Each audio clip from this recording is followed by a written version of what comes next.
Assalamualaikum warahmatullahi wabarakatuh. Alhamdulillah. Segala puji bagi Allah, pencipta langit dan bumi, yang telah menciptakan segala sesuatu yang ada di antara keduanya. Menciptakan sembahan-sembahan yang disembah oleh penganut agama di luar daripada Islam. Menciptakan makhluk, baik yang dimuliakan maupun makhluk yang dikutuk. Salam serta taslim senantiasa tercurahkan kepada baginda Rasulullah Muhammad SAW. Beliau yang telah memperkenalkan Islam, yang telah menyampaikan Al-Quranul Karim hingga sampai pada tangan kita hari ini. Sahabat yang dimuliakan oleh Allah, kembali kita jumpa.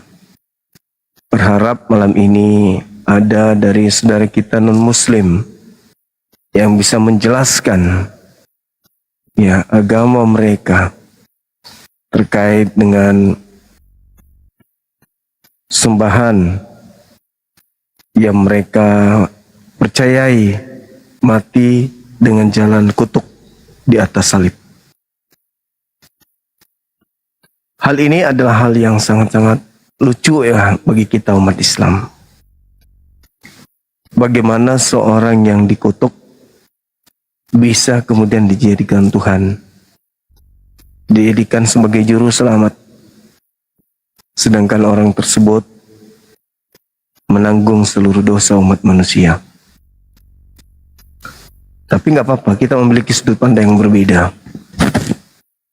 Hari ini kita berharap, malam ini khususnya, kita berharap dari teman-teman Kristiani hadir di sini untuk menjelaskan kepada kita teman-teman sekalian bahwa apa yang mereka sembah, yaitu manusia yang mati dengan jalan kutuk, itu adalah merupakan sebuah kebenaran yang bisa dipertanggungjawabkan, atau justru sesuatu yang dianggap benar yang tidak bisa dipertanggungjawabkan oleh mereka, bahkan cenderung menghindari untuk jangan dibahas.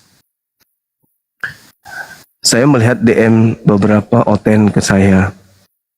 Saya harap mereka yang mend-DM saya itu bisa hadir di live saya ini. Bukan malah menghindar, nge-DM, memaki dengan berbagai macam bahasa. Seperti yang saya alami di HP saya itu. Harusnya mereka hadir di sini, memberikan kemudian keterangan, penjelasan terkait dengan tema. Assalamualaikum Bang Juma. Waalaikumsalam warahmatullahi wabarakatuh. Abang tolong kasih turun saya tiap-tiap layar, makanya kepencet abangku. Iya, makasih Bang, makasih. Sehat selalu ya. Siapa Bang ya? Oke. Ya, silakan di tap-tap layarnya teman-teman sekalian, diposting ulang biar supaya para pendeta itu bisa melihat live kita ini, sehingga para pendeta bisa masuk ke sini menjelaskan. Karena kalau tidak dijelaskan maka tetap pada apa yang tertulis di Galatia 3. Apa itu? Bahwa mereka menyembah kepada manusia yang merupakan anak Maria, yang menurut Paulus mati dengan jalan kutuk. Bagaimana mereka menjelaskan ke kita penyembahan terhadap Yesus yang adalah manusia yang dikutuk ini menurut pandangan mereka itu bisa menyelamatkan. Sedangkan dia sendiri tidak mampu menyelamatkan dirinya dari kutuk. Harusnya kalau memang dianya ini adalah pencipta, ya tidak mesti dikutuk lah. Dan kalaupun dikutuk, siapa yang mengutuknya, kan gitu teman-teman. Harus ada yang mengutuk. Dia jatuh dalam kutuk, harus ada yang mengutuk. Siapa yang mengutuknya? Tadi ada yang mengatakan yang mengutuknya adalah orang-orang Yahudi. Ada juga yang mengatakan yang mengutuknya adalah kita. Ada lagi yang mengatakan yang mengutuknya adalah Elohim. Ada lagi yang mengatakan bahwa dia tidak dikutuk dan seterusnya. Halo, selamat malam. Selamat malam.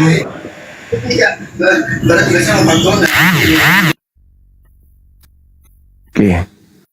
Belum ada ya teman-teman, di tap-tap layarnya ya tembuskan 1M seperti tadi biar Oten mendengarkan, menyimak, minimal hampir hadir di sini untuk memberikan penjelasan kenapa di agamanya dikatakan menyembah makhluk yang dikutuk. Gitu. Artinya kalau seperti pandangan teman kita yang tadi, Tuhannya dikutuk oleh Tuhannya Yahudi. Berarti mereka menyembah manusia yang dikutuk oleh Tuhannya Yahudi, kan gitu. Kita tunggu dari pihak Kristen yang menjelaskan ini. Halo, selamat siang. Halo. Halo Bang. Tidak ngomong dia, padahal dia dengar itu. Ya. Tema ini ada yang mengatakan berat Bang Suma. Mereka tidak akan berani hadir. Alasannya karena memang mereka membaca di Bible. Galatia 3 memang Paulus mengajarkan itu. Bahwa Kristus mati dengan jalan kutuk. Di YouTube ada gangguan ya, putus-putus ya.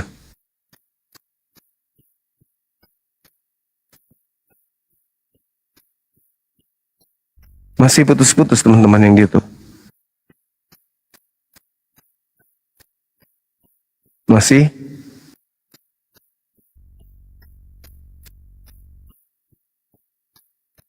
Oke, silakan di tap-tap layarnya teman-teman sekalian. Biar ada pendeta yang bisa hadir di sini atau pastor yang ada hadir di sini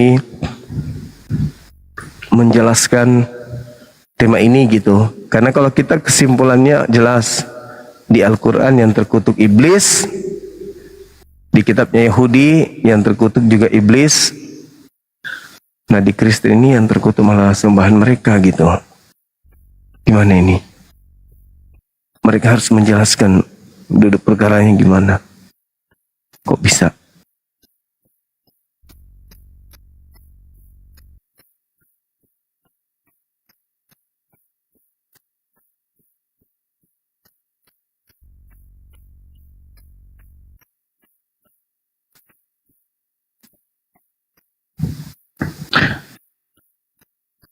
Silakan teman-teman, jangan sungkan untuk minta naik. Jelaskan ke kita, apakah iya benar Tuhan Anda itu mati dengan jalan kutuk? Enggak Bang Suma, ya jelaskan ke kita. Kenapa Anda mengatakan enggak? Kalau ada tertulis begitu, maka jelaskan alasannya apa gitu. Dia tidak ini Bang Suma, dia enggak terkutuk. Assalamualaikum Bang Tuma. Waalaikumsalam warahmatullahi wabarakatuh. Iya Bang. Tak ada lah, saya nak warak-warak saja dah. Okey Bang Tuma, Siap. terima kasih. Oke, sama-sama. Saya orang Malaysia Bang Tuma, orang Malaysia. Saya selalu ikut. Kita Oh, Bang Tuma. makasih Bang, makasih. Sehat selalu Okey, Bang. saya selalu dengar Bang Tuma. Ini yang Alhamdulillah. pertama kali saya cakap dengan Bang Tuma.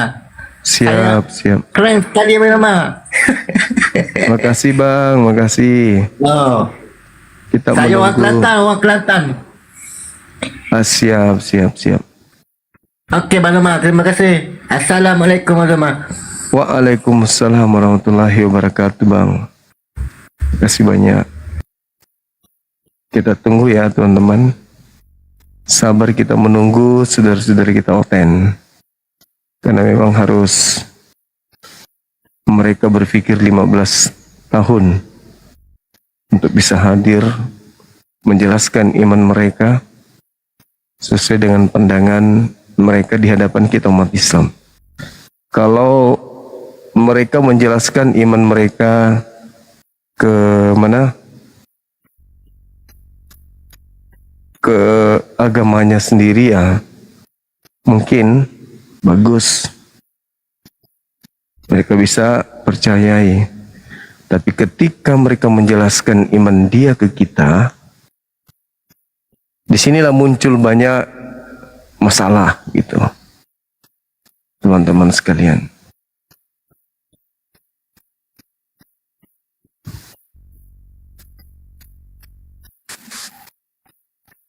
Halo, selamat malam. Saudara cek, cek, cek.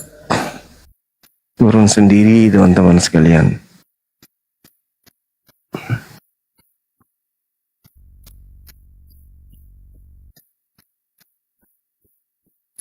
Ya, sampai kurang lebih 10 menit belum ada permintaan dari pihak OTN. Padahal pastinya mereka tahu Bang Suma selalu bahas. Assalamualaikum Bang Suma, jangan agama. dinaikkan, saya muslim, turunkan aja. Oke, makasih sahabatku, Masya Allah luar biasa. Mereka harusnya tahu kan, karena sering mereka mendengarkan nama Bang Suma, sering live.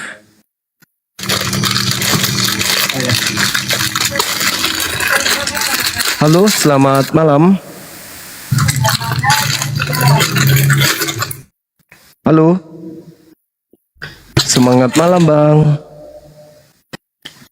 Halo.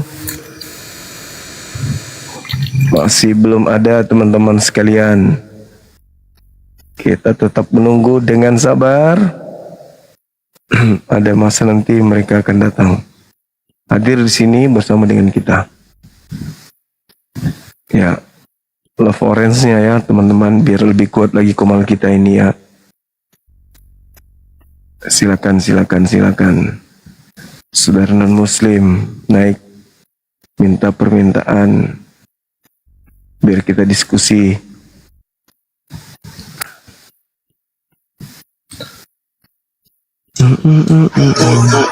Halo, selamat malam. Assalamualaikum warahmatullahi wabarakatuh. Waalaikumsalam warahmatullahi wabarakatuh. Iya, sehat selalu Gurunda. Insya Allah. Ada yang bisa Iya, dibantu aku lagi Ibu. tap layar nih Bang Zuma, lagi tap layar kepencet. Oh iya, siap.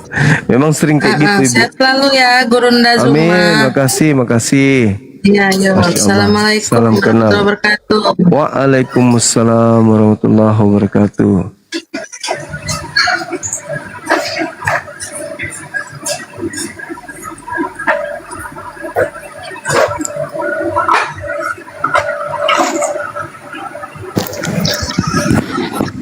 Halo, assalamualaikum. Assalamualaikum warahmatullahi wabarakatuh. Waalaikumsalam, abangku. Gimana kabar? Alhamdulillah, Ahina. Bisa juga saya bisa Allahu Akbar. Terima kasih, Ai. Siap, Ahi, siap. Sehat Alhamdulillah. selalu, alhamdulillah. Alhamdulillah. Saya minta apa ya? Ini momen yang bagus, mungkin kemarin kita berlebaran nggak sempat Siap, untuk Masya mengucapkan Allah. minal aidin wal faizin Aina. Minal aidin wal Saya minta faizin. maaf selama ini. Taqabbalallahu ya Karim. Semoga Aina Sama-sama, Ahi. Sama-sama, Ahi. Minal aidin wal faizin. Hati kita selalu menyatu gitu ya dalam Amin. Islam. Insyaallah. Iya, Masya Allah. Sehat Salam selalu. sama keluarga. Guruku, Insya Allah, sahabatku. amin. Iya. Antum juga sehat terus. Tetap berjuang Insyaallah. dalam barisan. Amin. Insyaallah, insyaallah. Itu dulu mungkin Aina saya nggak mau mengganggu Iya, ya, Ahi. Insyaallah kami akan bersama antum ya. Makasih, Sehat selalu, Ahi, panjang makasih. umur, Allah Amin. memberkahi umur yang panjang. Amin, amin, Ilmuwan amin. yang bermanfaat dunia akhirat ya. Amin. Semoga keberadaan kita bisa dipertemukan kelak nanti di yaumil akhir. Insyaallah. Amin. Selamat Masya berjuang. Allah. Ilaliko. Assalamualaikum warahmatullahi wabarakatuh. Waalaikumsalam Sehat selalu. warahmatullahi wabarakatuh. Salam untuk Amin. semua jajaran yang ada. Bapak. Baik, baik, baik. Insya Allah, Hina. Allahu Akbar, Masya Allah. Pak Buda Angon, beliau pejuang yang juga berjuang sama-sama kita dulu di ZCC, kemudian di API kita barengan. Ya teman-teman sekalian, silakan kalau bisa teman-teman pendetanya itu dijapri, dikirim linknya ini, mudah-mudahan mereka bisa masuk sini ya. Karena memang salah satu komal yang dihindari ya komal Bang Zuma.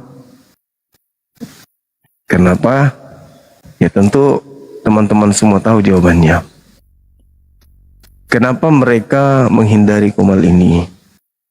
Karena komal ini acap kali mengabarkan pemberitaan, mengungkap kebenaran yang berdasar kepada data yang ada di Wibel mereka. Hubungannya dengan ayat suci Al-Quran yang bertalian dengan materi. Ya seperti ini. Penyembah kutuk itu kan kalau dalam Al-Quran jelas.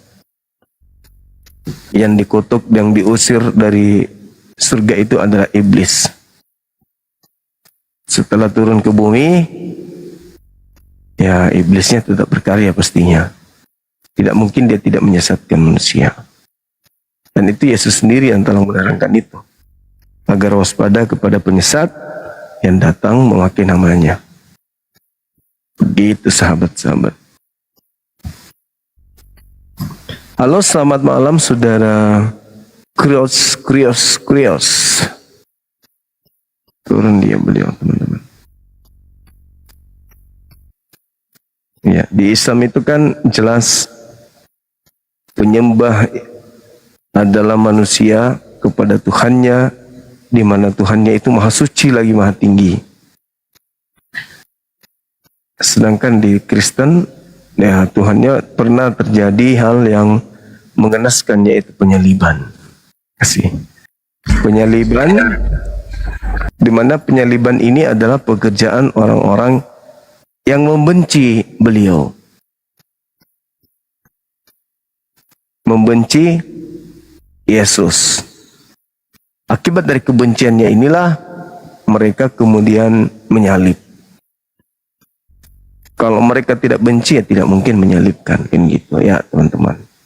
Justru karena benci, makanya beliau menyalibkan. Jadi salib ini dihasilkan dari orang-orang yang benci kepada Yesus.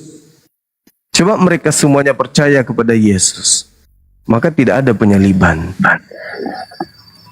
Halo, selamat malam. Halo. Selamat malam. Mati meja. Cantik kali, bah. Ini gambar apa ini? Kok kayak orang? Gambar mulutmu. Oh ya. Berarti setiap hari Anda makan makanan yang sama seperti mulutku ya? Aduh, parah. Ternyata makanannya seperti itu rupanya teman-teman.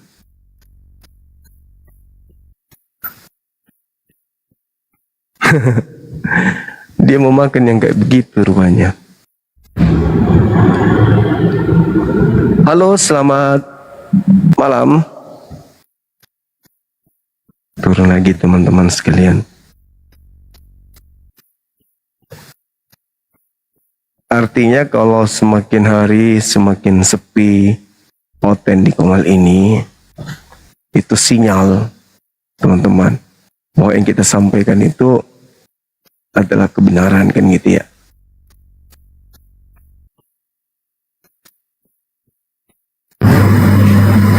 Selamat malam Bang Suki. Selamat malam Bang Zuma. Silakan Bang. Gimana kabarnya hari ini? Baik, baik. Ya, mungkin mau bernarasi duluan, silakan. Ya, temanya menyembah kutuk ya. Siap. Menyembah kutuk. Artinya Oten itu menyembah manusia yang terkutuk gitu kan. Siap. Manusia yang mati dengan jalan kutuk. Cuman jadi ada pertanyaan dulu Bang Zuma. Kira-kira menurut Bang Zuma menyembah itu apa ya? Apakah Menghambakan diri. menghambakan menganggap- diri dengan jalan Menghambakan diri dengan jalan mempertuhankan, mengilahkan. kan kalau yang saya tahu bahwa menyembah itu kan seperti menundukkan diri gitu ya, Iya. bersujud. Tunduk Seperti bukan itu. hanya tunduk dalam fisik, tetapi hati juga menyerahkan diri kepada hakikat yang disembah tadi. Nah, kalau salah satu menyembah itu bukan yang secara fisik, kalau teman Kristen ini kan oten itu kan tidak melakukan secara fisik. Di gereja itu tidak melakukannya secara fisik. Jadi ngapain di gereja, Bang? Ya, itu tadi yang Bang Zuma katakan, menyembah itu bukan hanya secara fisik tetapi dalam sikap. Nah, ternyata yang dilakukan teman Kristen itu adalah dalam sikap. Tapi ke gereja itu kan bentuk fisik. Ya, itu Mereka kan hanya pertemuan gereja-gereja gitu. Lalu di sana karena ada orang yang lebih dahulu mempelajari kebenaran, mempelajari Alkitab. Nah, mereka yang tidak belajar mau mendengarkan. Gitu. Walaupun isinya hanya khotbah ya. Di luar itu memang kadang ada pengajaran-pengajaran, pendalaman-pendalaman Alkitab. Ada. Ya memang setiap gereja itu kan punya organisasi sendiri-sendiri atau punya seminari, sehingga pasti ada perbedaan. Makanya di dalam kekristenan itu banyak warna-warni doktrin itu. Yang seharusnya sih satu, harusnya memahaminya satu. Nah, tetapi karena warna-warni ini selalu saling membenarkan apa yang telah dipahami. Misalnya doktrin Tritunggal, dia mempertahankan doktrinnya itu benar. Lalu ada lagi yang oneness, lalu yang ada Unitarian. Padahal kalau menurut pandangan saya, yang benarnya itu adalah yang monoteisme itu, Bang. Monoteisme itu gimana? Yesus posisinya apa kalau di monoteisme? Monoteisme itu Yesus posisinya sebagai manusia seutuhnya. Bukan sembahan. Bukan, nggak, Yesus tidak bisa disembah, Bang. Bagaimana kita punya sikap hati kepada Yesus sementara Yesus tidak mengatakan apa-apa. Yang dia katakan itu adalah pesan perintah dari Bapaknya. Jadi waktu dia sampaikan, lalu orang menangkap pesan atau perintah dari mulut Yesus, lalu dia sikapi dengan hatinya, lalu bukan dikatakan bahwa itu perintah atau sikap menyembah kepada Yesus, tetapi menyembah kepada Bapa. Bab di dalam Yohanes, Bang ya, Yohanes 13 ayat 20. 13 ayat 20 begini, Bang. Yesus mengatakan, aku berkata kepadamu, sesungguhnya barang siapa menerima orang yang kuutus, ia menerima aku. Dan barang siapa menerima aku, ia menerima dia yang mengutus aku. Nah, ini dalam hal menerima ini bukan menerima sosok manusianya, tetapi apa yang diajarkan, disampaikan. Ya, termasuk orang yang menyampaikan itu juga harus sudah hidup benar di dalam apa yang sudah dia dengar dari sebelumnya, dari Yesus gitu kan. Yesus mengutus murid-muridnya. Lalu kalau ada orang menerima murid itu berarti dia menerima Yesus. Nah, Yesus katakan kalau kamu menerima aku, kamu menerima dia yang mengutus aku. Jelas yang diterima itu bukannya dirinya, tapi perkataannya. Sebab apa? Kan Yesus mengatakan di dalam Yohanes 5:19 begini ya. Yohanes 5 ayat 19 kan begini. Aku berkata kepadamu, sesungguhnya anak tidak dapat mengerjakan sesuatu dari diri sendiri jikalau tidak ia melihat Bapa mengerjakannya. Sebab apa yang dikerjakan Bapa itu dikerjakan anak. Nah, termasuk juga di dalam Yohanes 12 ya. Yohanes 12 ayat 49 450, sebab aku berkata-kata bukan dari diriku sendiri, tetapi Bapa yang mengutus aku, dialah yang memerintahkan aku untuk mengatakan apa yang harus aku katakan dan aku sampaikan. Nah, sehingga apa yang Yesus sampaikan, katakan itu berasal dari Bapa. Jadi sikap menyembah yang tadi Bang Zuma katakan, punya sikap hati terhadap pesan, perintah atau hukum yang disampaikan kepada Yesus, itu orang bukan menyembah kepada Yesus karena berasal dari Bapa. Nah, tetapi Bapa itu mau menyampaikan pesan itu melalui anak ini. Dan anak ini juga harus punya sikap benar dulu di hadapan Bapa. Maka dikatakan di dalam Matius 17 ayat 5, inilah anak yang kukasihi, kepadanya aku berkenan, dengarkanlah dia. Jadi waktu kita mendengarkan Yesus, sebenarnya yang kita dengarkan adalah Bapa. Tapi gitu Bang Juma. Iya, jadi kalau di Al-Quran itu gini, Bismillahirrahmanirrahim, ala lillahi dinul khalis. Jadi Allah menerangkan, ketahuilah hanya untuk Allah ajaran agama yang bersih dari kesyirikan. Ala lillahi dinul khalis. Islam adalah agama yang bersih dari kesyirikan.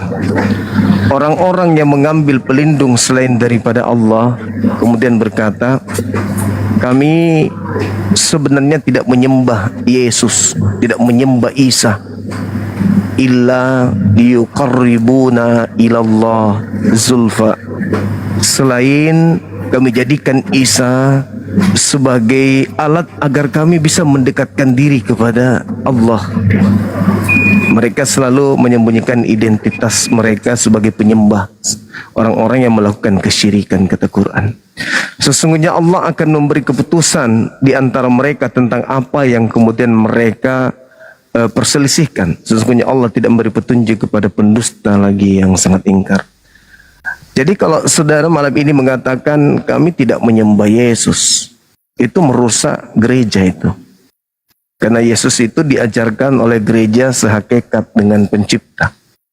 Mereka selalu mengutip Yohanes 1 nomor 1 dan Yohanes 1:14. Jadi kalau di hadapan kami, cara Anda ini justru menguatkan Al-Quran surah Az-Zumar ayat 3. Kami tidak menyembah Isa.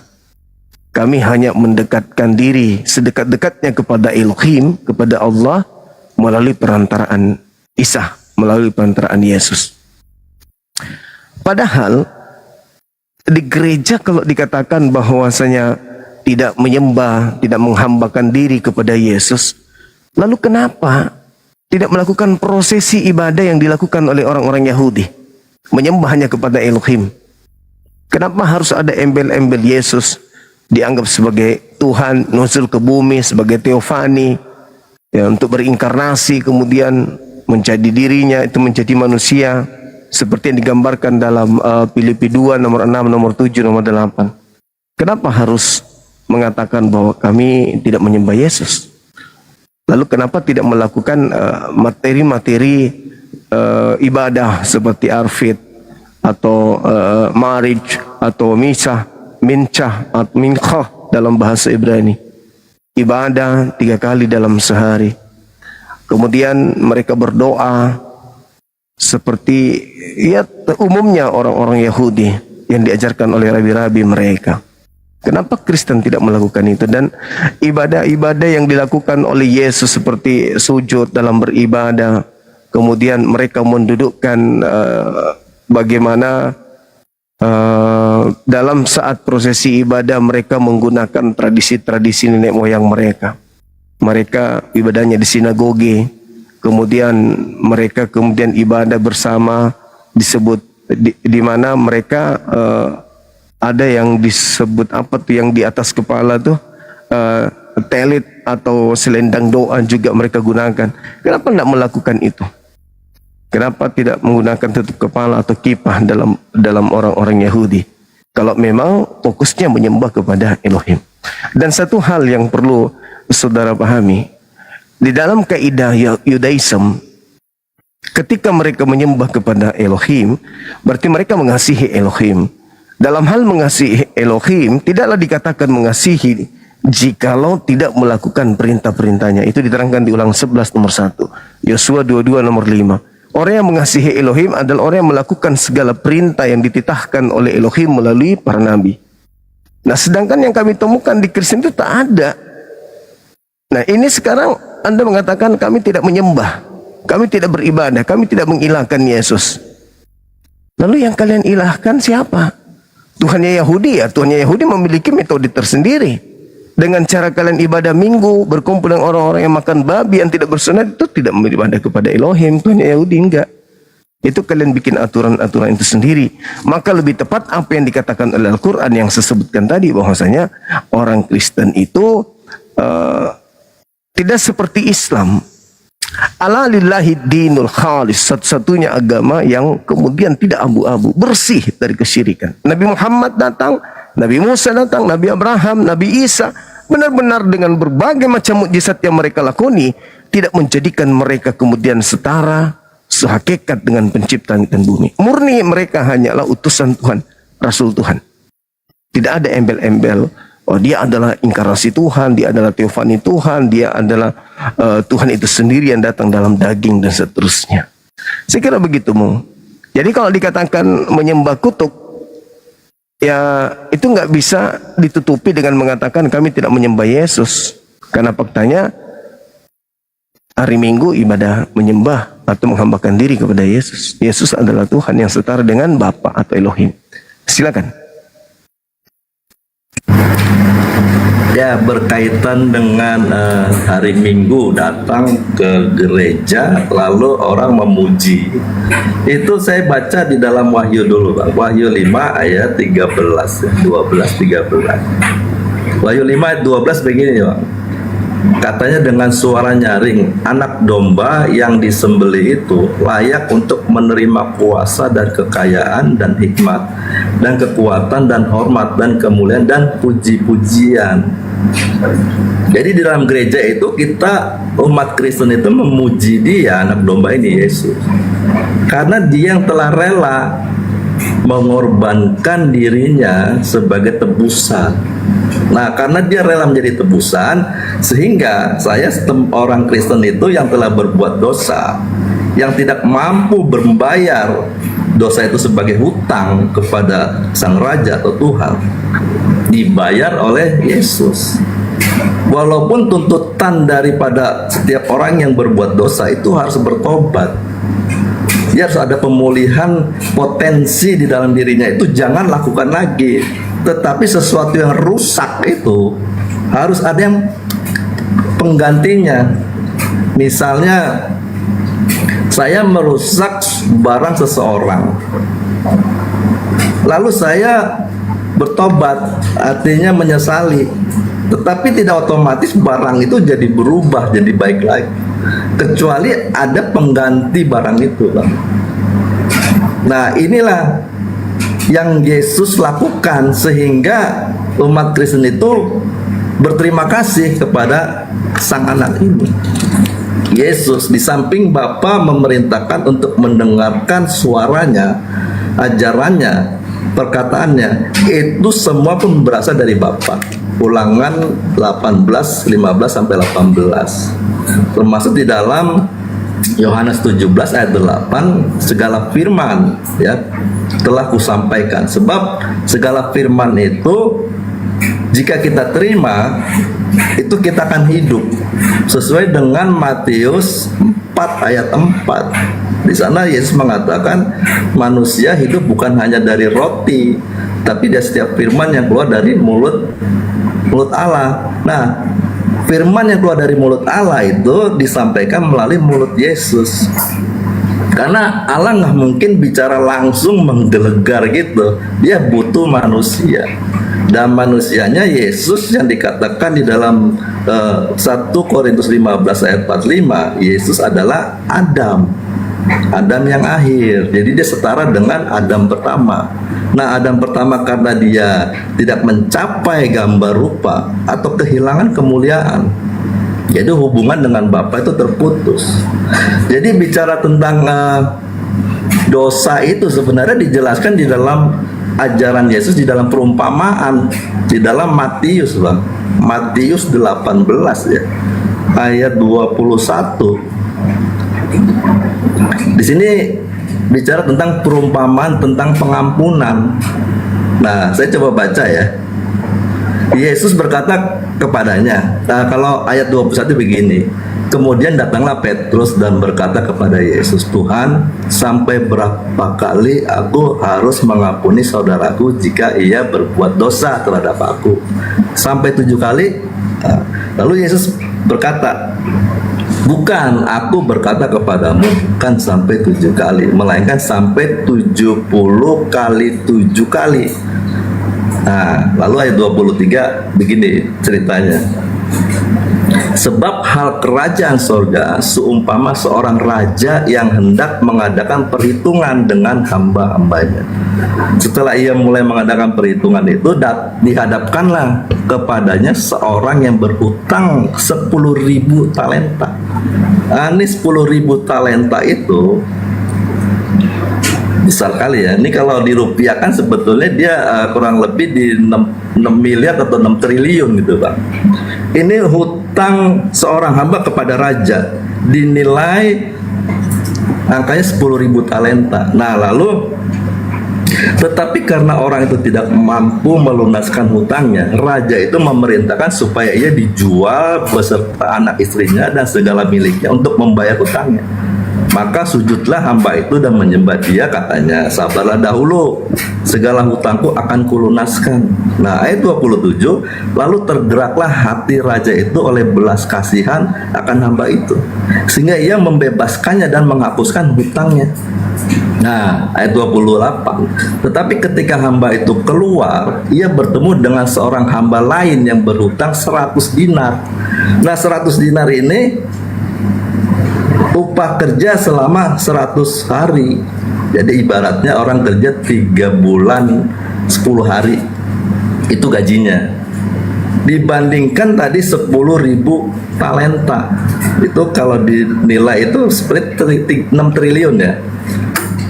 Seorang hamba yang berhutang kepada raja itu nilainya 10.000 talenta atau 6 triliun, yang tidak mungkin dibayar oleh hamba itu. Sekalipun dia bekerja sampai mati pun tidak bisa melunasinya. Nah itulah bayangan gambaran daripada dosa manusia terhadap Tuhan. Lalu ada dosa terhadap sesama. Dosa terhadap sesama digambarkan hanya senilai 3 bulan 10 hari gaji orang itu bisa lunas. Nah tetapi hamba yang tadi sudah diampuni oleh sang raja, dia tidak mengampuni. Di ayat ke 29, maka sujudlah kawannya itu dan memohon kepadanya, sabarlah dahulu, utangku itu akan kulunaskan. Tetapi ia menolak dan menyerahkan kawannya itu ke dalam penjara sampai dilunaskan hutangnya. Melihat itu kawan-kawan yang lain sangat sedih, lalu menyampaikan segala yang terjadi kepada tuan mereka. Raja itu menyuruh memanggil orang itu dan berkata kepadanya, hai hamba yang jahat, seluruh hutangmu telah kuhapuskan karena engkau memohonkannya kepada. Bukankah engkau pun harus mengasihani kawanmu seperti aku telah mengasihi engkau? Jadi keinginan Tuhan itu Bang, dia mengutus anaknya menghapus dosanya itu, supaya orang yang menerima pengampunan dosa itu dia berkeadaan seperti Bapa di sorga itu. Jadi kalau untuk melanjutkan berita itu di sini Bang, yang diinginkan Bapa itu anak manusia itu harus menjadi anaknya kembali. Nah, untuk menjadi anak Bapa kembali, dia harus punya sifat seperti Bapa. Itu di dalam Matius, Bang. Matius 5 ayat 43. Nah, sampai 45 ya. Yesus mengatakan, kamu telah mendengar firman, kasihilah sesamamu manusia dan bencilah musuhmu. Itu di kalangan orang Yahudi ya. Tetapi aku berkata kepadamu, kasihilah musuhmu dan berdoalah bagi mereka yang menganiaya kamu. Karena dengan demikianlah kamu menjadi anak-anak Bapamu yang di sorga. Nah, Bapa yang di sorga menerbitkan matahari bagi orang jahat dan orang baik, dan menurunkan hujan bagi orang yang benar dan orang yang tidak benar. Nah, apabila kamu mengasihi orang yang mengasihi kamu, apakah upahmu?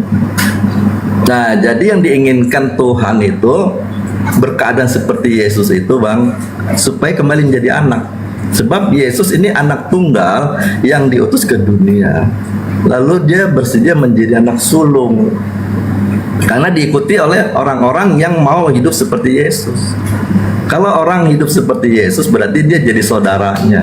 Nah, itu dijelaskan di dalam Roma 8 ayat 28 29.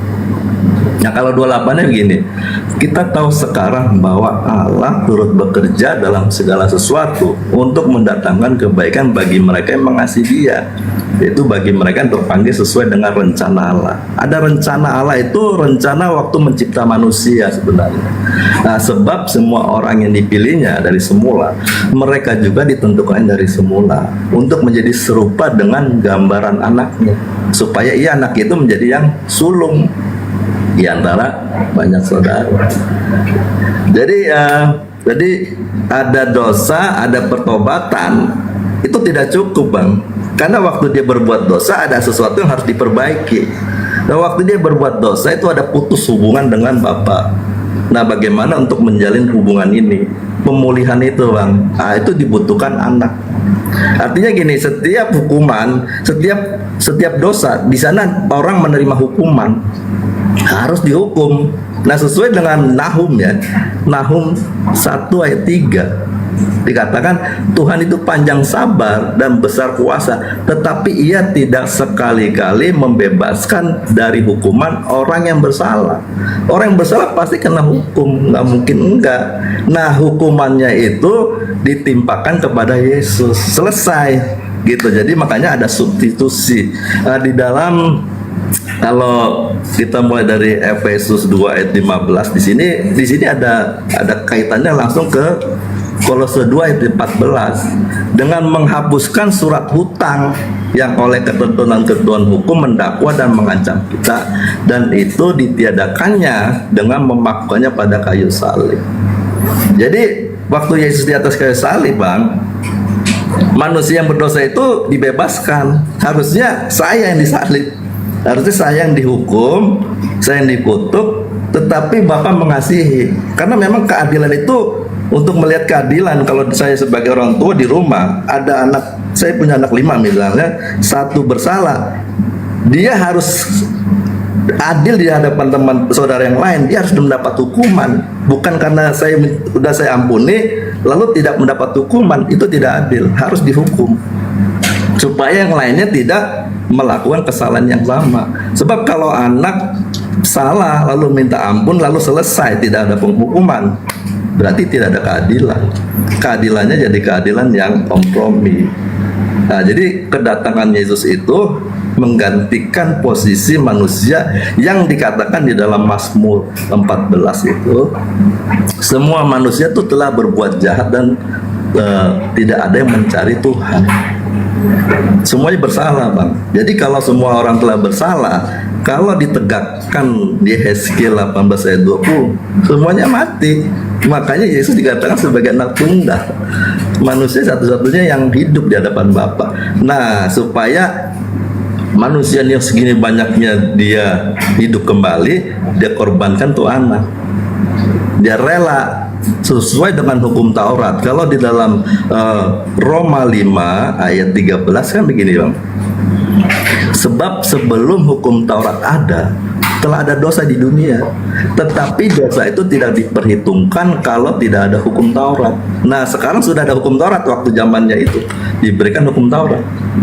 Nah, sehingga dapat diperhitungkan dosa itu. Nah, dengan jalan ini, bangsa yang sudah diberi hukum Taurat aja tidak mampu melaksanakan hukum itu.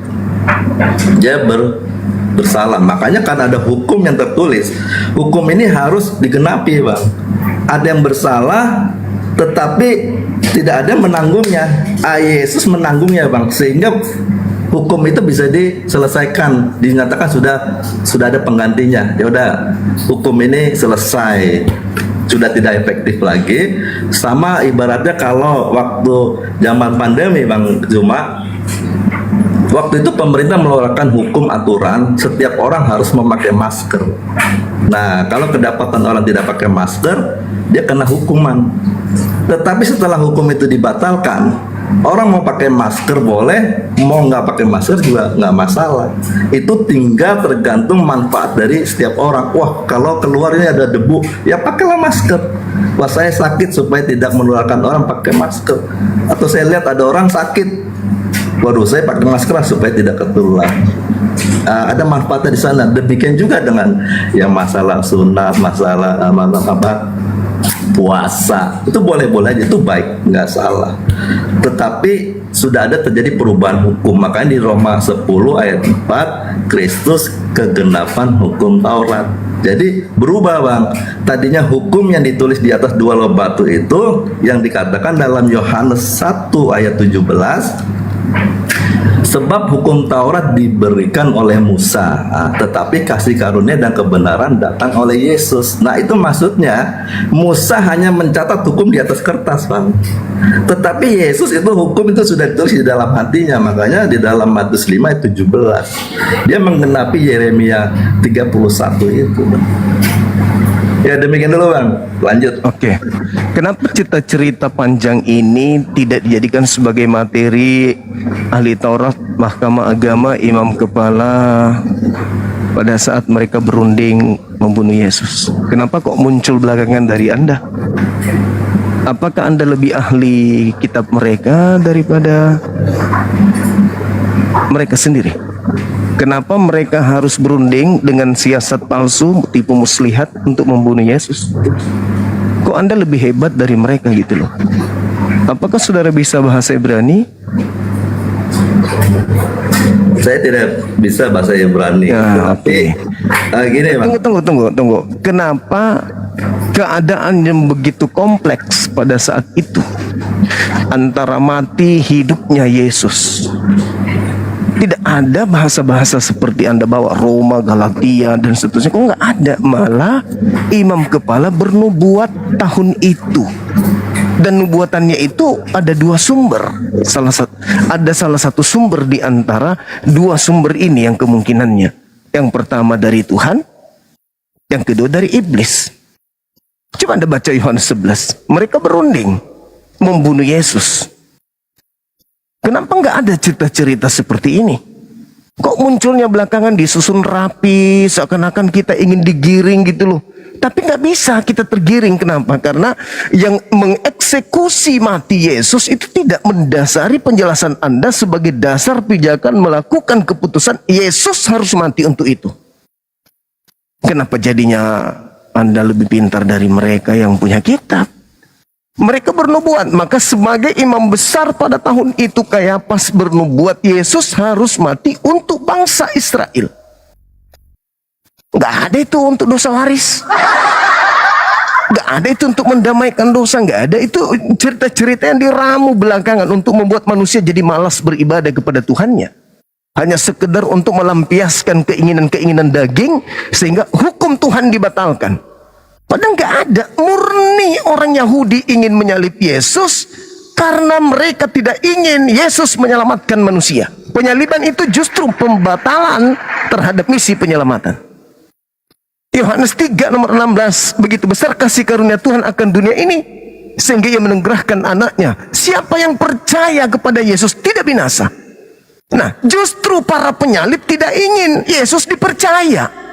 Dengan kata lain, para penyalib tidak ingin manusia itu mendapatkan hidup yang kekal. Maka tidak bisa dibiarkan Yesus. Kalau Yesus dibiarkan kayak begini, maka semua orang akan selamat. Iblis rela enggak manusia semuanya selamat? Oh, enggak mau. Iblis tidak mau kalau manusia itu selamat. Iblis maunya manusia itu ke neraka. Maka iblis merasuki Yudas, merasuki imam kepala, merasuki mahkamah agama, merasuki orang-orang Farisi agar Yesus mereka bunuh. Setelah Yesus mereka bunuh, apakah selesai penyesatan? Enggak. Iblis masih memiliki misi, yaitu menjadikan Yesus yang jadi korban di atas salib ini sebagai Tuhan, sebagaimana yang Anda lakukan saat sekarang. Anda menggiring bla bla bla bla bla supaya orang merasa berjasa kepada darah Yesus. Padahal penyaliban itu adalah gerakan yang terencana yang dilakukan oleh orang-orang Yahudi, dalam hal ini orang Farisi dan mahkamah agama, sebagai bentuk anti-Kristus, bentuk anti-Yesus. Salib itu adalah gerakan mutlak sebagai finishing daripada pembangkangan dan pengingkaran mereka terhadap Kristus. Jadi saya simpulkan kepada Anda, penyaliban itu bukan menyelamatkan, Bang. Penyaliban itu justru membatalkan misi penyelamatan. Jadi yang menyalib Yesus itu adalah para anti-Kristus. Berarti ketika Anda mengatakan salib itu penyelamatan, Anda memoles tindakan anti-Kristus itu sebagai penyelamatan. Tapi tidak bisa bagi mereka yang berakal sehat. Tidak mungkin.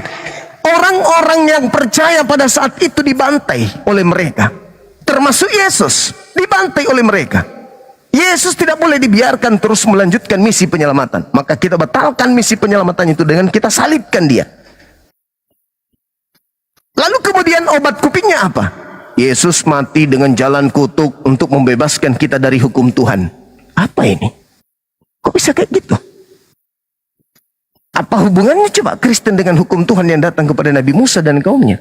Kenapa Yesus harus mati dengan jalan kutuk? Sementara yang membunuh Yesus harus dimatikan supaya apa? Supaya tidak banyak orang yang percaya kepada Yesus. Supaya binasa. Keuntungannya bangsa kita tidak dirampas oleh Roma. Sekarang kalau Kristen yang dikasih panggung untuk berbicara, wow, manis di bibir tapi tidak sesuai dengan fakta di lapangan.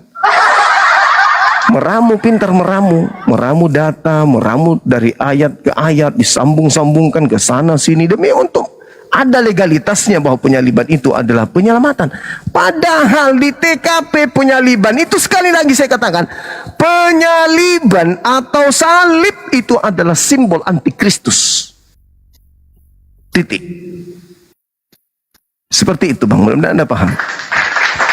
Makasih Saudara Cindy. Silakan. Saya mulai dari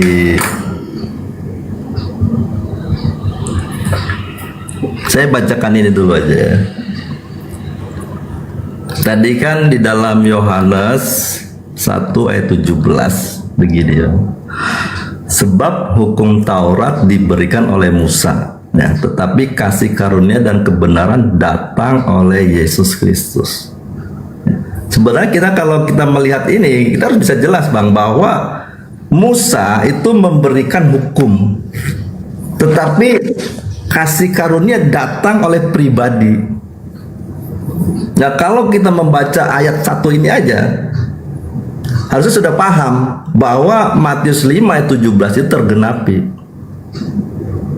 Nah, karena ada perubahan hukum, Bang. Kalau hukum Taurat itu di dalam Keluaran 24 ayat 5, 6, 7, 8 itu meterainya darah domba.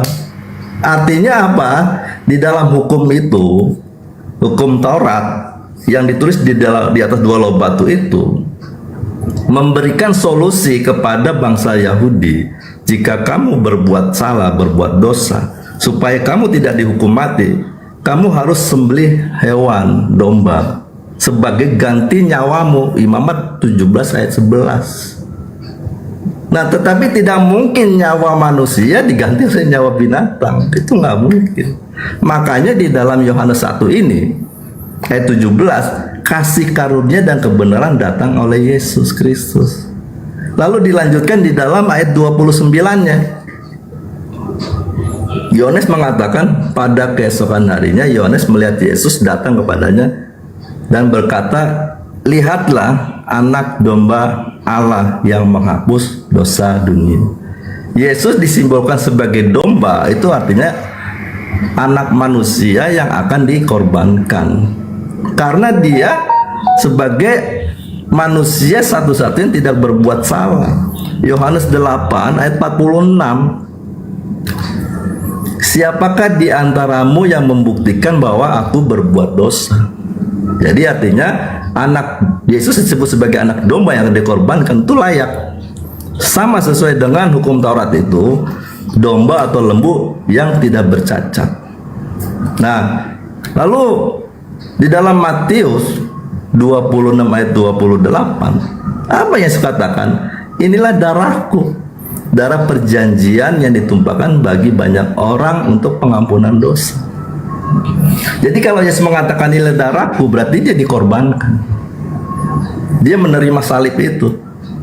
Nah, untuk lebih menjelaskan di dalam Yesaya itu 53 ayat 10, Tuhan berkehendak meremukkan dia dengan kesakitan apabila ia menyerahkan dirinya sebagai korban penebusan.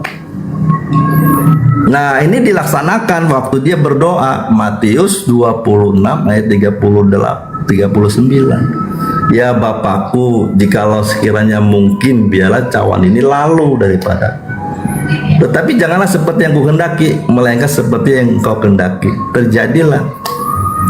Nah, mereka itu baik Yudas, tentara Romawi atau Pilatus, orang Kayafas atau ahli Taurat, itu mereka dapat melaksanakan penghukuman terhadap Yesus itu bukan karena mereka mampu, nggak bisa, karena waktunya belum bisa, belum tiba. Setelah waktunya tiba, waktu Yesus mengatakan di dalam Matius 20 ayat 18 dan 19, sekarang kita pergi ke Yerusalem dan anak manusia akan diserahkan kepada imam-imam kepala dan ahli Taurat, dan mereka akan menjatuhi dia hukuman mati. Lalu mereka akan menyerahkan dia kepada bangsa yang tidak mengenal Allah, supaya diolok-olok, disusah, disalibkan, dan pada hari ketiga ia akan dibangkit. Proses kejadian sehingga Yesus dapat disalibkan itu bukan karena kemampuan daripada iblis dapat melaksanakan itu, tetapi karena dengan sengajanya Bapa itu mengutus anaknya di dalam Yohanes 3 ayat 16. Nah, karena begitu besar kasih Bapa akan dunia ini, seluruh manusia yang berdosa ini, sehingga ia telah karuniakan anaknya yang tunggal, supaya setiap orang yang percaya kepadanya tidak binasa, beroleh hidup yang kekal. Nah, karena anak ini diutus ke dalam dunia dengan sengaja, dan kita tahu bahwa setelah Adam dan Hawa jatuh dalam dosa, dunia ini kan di bawah kuasa iblis. 1 Yohanes 5 ayat 19. Kita tahu bahwa kita berasal dari Allah dan seluruh dunia berada di bawah kuasa si jahat. Jelas, dunia di bawah kuasa si jahat, tetapi Bapa mengutus anaknya. Dunia yang gelap ini datang setitik lilin menyala. Mereka tidak mau kalau lilin semakin besar nampak perbuatannya. Pasti berusaha untuk membunuhnya. Dan rencana mereka membunuhnya, walaupun dikatakan di dalam Yohanes 11 itu ayat 52-nya itu tadi mengatakan apa nih? Hal itu dikatakannya bukan dari dirinya sendiri, tetapi sebagai imam besar pada tahun itu ia bernubuat bahwa Yesus harus mati untuk bangsa itu, dan bukan untuk bangsa itu saja, tetapi juga untuk mengumpulkan dan mempersatukan anak-anak Allah yang tercerai-berai.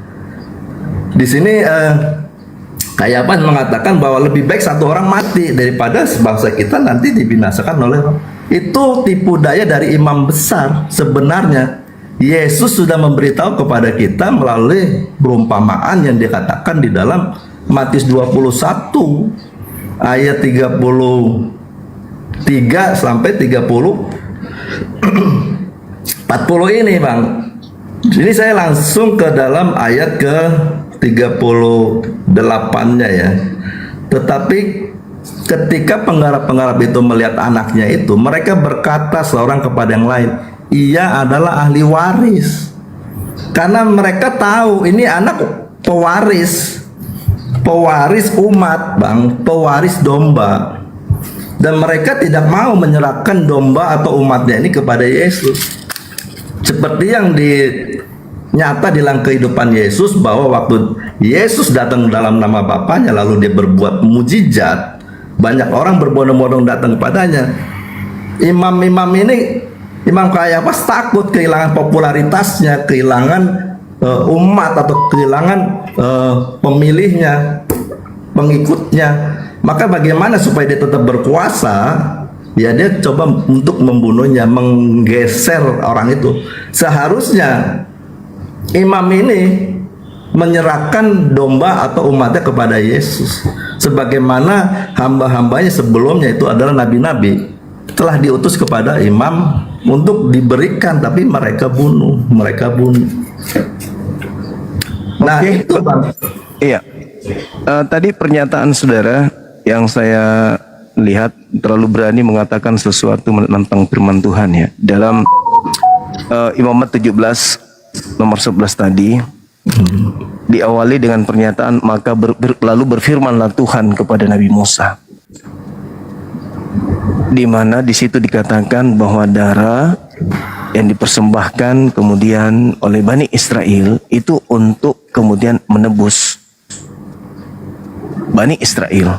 Tapi Anda mengatakan bagaimana mungkin darah binatang bisa menebus kemudian manusia, sehingga Anda loncat bahwa manusialah yang harus mati untuk menebus dosa manusia. Anda menantang firman Tuhan yang ada di dalam kitabnya orang Yahudi.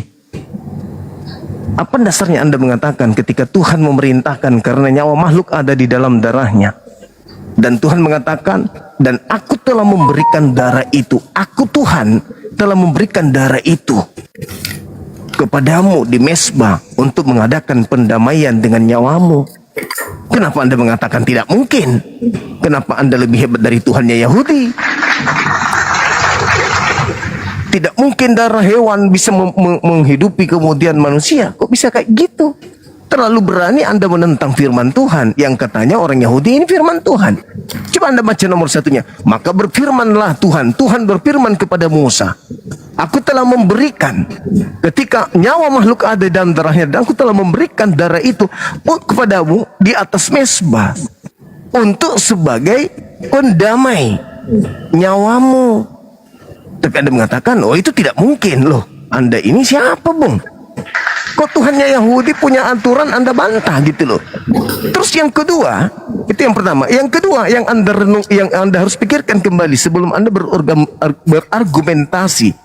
Ketika Anda mengatakan bahwa Kayafas itu melakukan tipu muslihat, berarti dengan kata lain tipu muslihat Kayafas berhasil membunuh Yesus.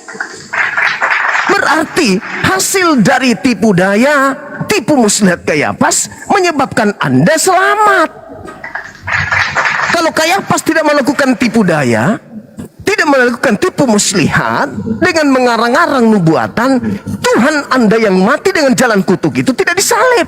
Dengan demikian Anda tidak ditebus, karena menurut Anda darah binatang itu tidak bisa menebus nyawa manusia, maka harus darah manusia melalui tipu daya muslihat yang dilakukan oleh Kayafas dan timnya. Dengan kata lain, benar yang saya katakan uraian pertama, salib itu adalah antikristus.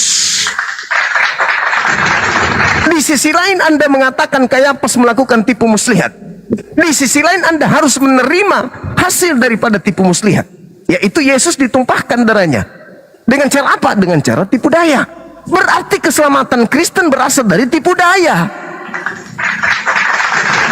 Berarti bukan Yesus yang menyelamatkan, tetapi yang menyelamatkan Kristen adalah Kayafas yang telah membuat tipu daya. Anda harus menganalisa sampai di sana.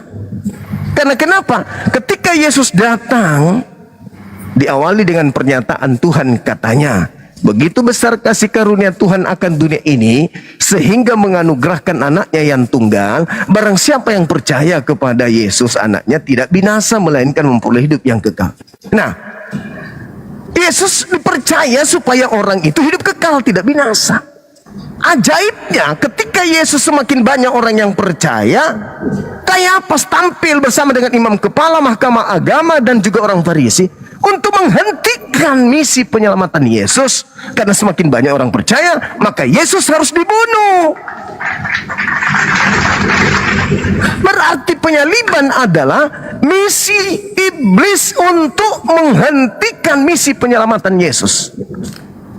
Bukan menyelamatkan, tapi menghentikan penyelamatan. Karena Yesusnya itu diberikan kemudian oleh Elohim untuk dipercayai, bukan untuk disalibkan. Begitu besar kasih karunia Tuhan akan dunia ini, sehingga ia menganugerahkan anaknya yang tunggal, bukan yang tumbal, tapi yang tunggal. Barang siapa yang menunggal, barang siapa yang kemudian menyalibkan, menjadikannya tumbal, tidak mati, tidak binasa, melainkan boleh. Tidak begitu. tapi barang siapa yang percaya. Saya katakan kepada saudara Suki, andai saja saya sebagai orang yang membela Yesus ada hadir saat itu, saya tidak akan izinkan Kayapas menangkap, membunuh, dan seterusnya. Kenapa? Saya akan membiarkan Yesus melanjutkan misi penyelamatannya. Coba Anda baca nomor 45. Banyak orang yang melawat Maria dan melihat apa yang dilakukan oleh Yesus dan percaya. Tuh, dengan dia percaya, orang-orang yang melihat Yesus ini memperoleh hidup kekal. Kenapa harus ada embel-embel penyaliban? Karena dibenci. Iblis tidak menginginkan keselamatan bagi manusia. Maka iblis datang kepada Yudas, iblis datang kepada imam kepala, iblis datang kepada orang Farisi. Maka terjadilah salib. Sekarang lucu, Kristen justru menerima hadiah dari iblis. Lalu diembel-embeli, comot sana, comot sini, disusunnya itu kerangka berpikir itu. Disusun sendiri tuh, supaya dianggap bahwa apa yang mereka susun itu adalah sebuah kebenaran. Padahal endingnya ada di TKP endingnya. Apa itu? Ketika Yesus datang, Bani Israel menjadi dua golongan. Yang pertama yang percaya, yang kedua yang tidak percaya. Siapa yang menyalibnya? Yang tidak percaya. Di mana Kristen berada? Pada orang-orang yang percaya Yesus atau orang-orang yang menyalibkan Yesus? Kristen bermuara pada orang-orang yang menyalib Yesus. Makanya di gereja lambangnya lambang orang-orang yang membenci, yaitu salib. Di rumah-rumah orang Kristen lambang salib, di kalung mereka salib, di mana-mana salib. Berarti Kristen menyanjung orang-orang yang membenci Yesus. Tidak ada penyaliban, berarti dibiarkanlah Yesus itu menyelamatkan orang. Karena dengan percaya Yesus orang selamat. Bukan dengan Yesus disalib orang selamat, enggak. Justru salib itu adalah sesuatu yang dibenci oleh Elohim. Begitu banyak orang yang percaya kepada Yesus, lalu ada di antara mereka yang pergi melapor ke orang Farisi. Lalu orang Farisi ini melaporkan ke mahkamah agama. Mereka berkumpul, apa yang harus kita lakukan? Lalu Kayapas mengangkat bicara, kalian tidak tahu apa-apa dan kalian tidak insaf. Adalah lebih baik jika satu Yesus mati daripada kita semua binasa. Hal itu dikatakannya bukan dari dirinya sendiri, tapi dari siapa? Dari iblis pastinya. Bahwa Yesus harus mati untuk bangsa Israel. Bahkan bukan hanya untuk Bani Israel yang ada pada saat itu, tapi juga untuk menyatukan anak-anak Yakub yang sudah berpencar kemana-mana. Begitu. Maka mulai tahun itu mereka sepakat membunuh Yesus. Dengan kata lain, dalam kurung, mulai saat itu mereka ingin menghentikan misi penyelamatan yang Yesus lakukan. Titik. Anda ingin memutarbalikkan fakta. Oh tidak, salib itu menyelamatkan bla bla. Dari mana ke mana salib menyelamatkan? Dari mana ke mana salib menyelamatkan? Jadi dua hal ini adalah merupakan hal yang menjadi kengerian bagi saudara. Yang pertama, Anda mencoba untuk membantah firman Tuhan yang datang kepada Nabi Musa, Imamat 17 nomor 11.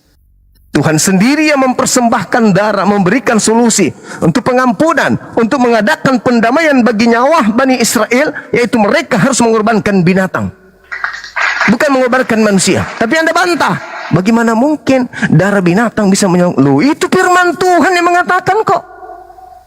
Anda siapa? Anda lebih Tuhan daripada Tuhan. Berfirmanlah Tuhan kepada Musa. Apa yang dikatakan? Nyawa makhluk ada di dalam darahnya, dan aku telah memberikan darah itu kepadamu di atas mezbah untuk mendamaikan nyawamu, karena darah mengadakan perdamaian dengan perantaraan nyawa. Nyawa binatang, darah binatang. Kenapa Anda mengatakan tidak? Tidak mungkin, yang menyelamatkan adalah darah manusia. Di mana Tuhan mengatakan itu? Di mana Tuhan minta darah manusia? Bukankah itu pekerjaan Dewa Molok? Jadi dua hal ini adalah kengerian. Yang kedua, ketika Anda mengatakan bahwa Kayapas melakukan tipu muslihat, berarti berhasil tipu muslihatnya. Dengan kata lain, Kristen pesta setiap hari Minggu untuk merayakan kemudian tipu daya yang dilakukan Kayapas dengan kru. Selamat, silakan.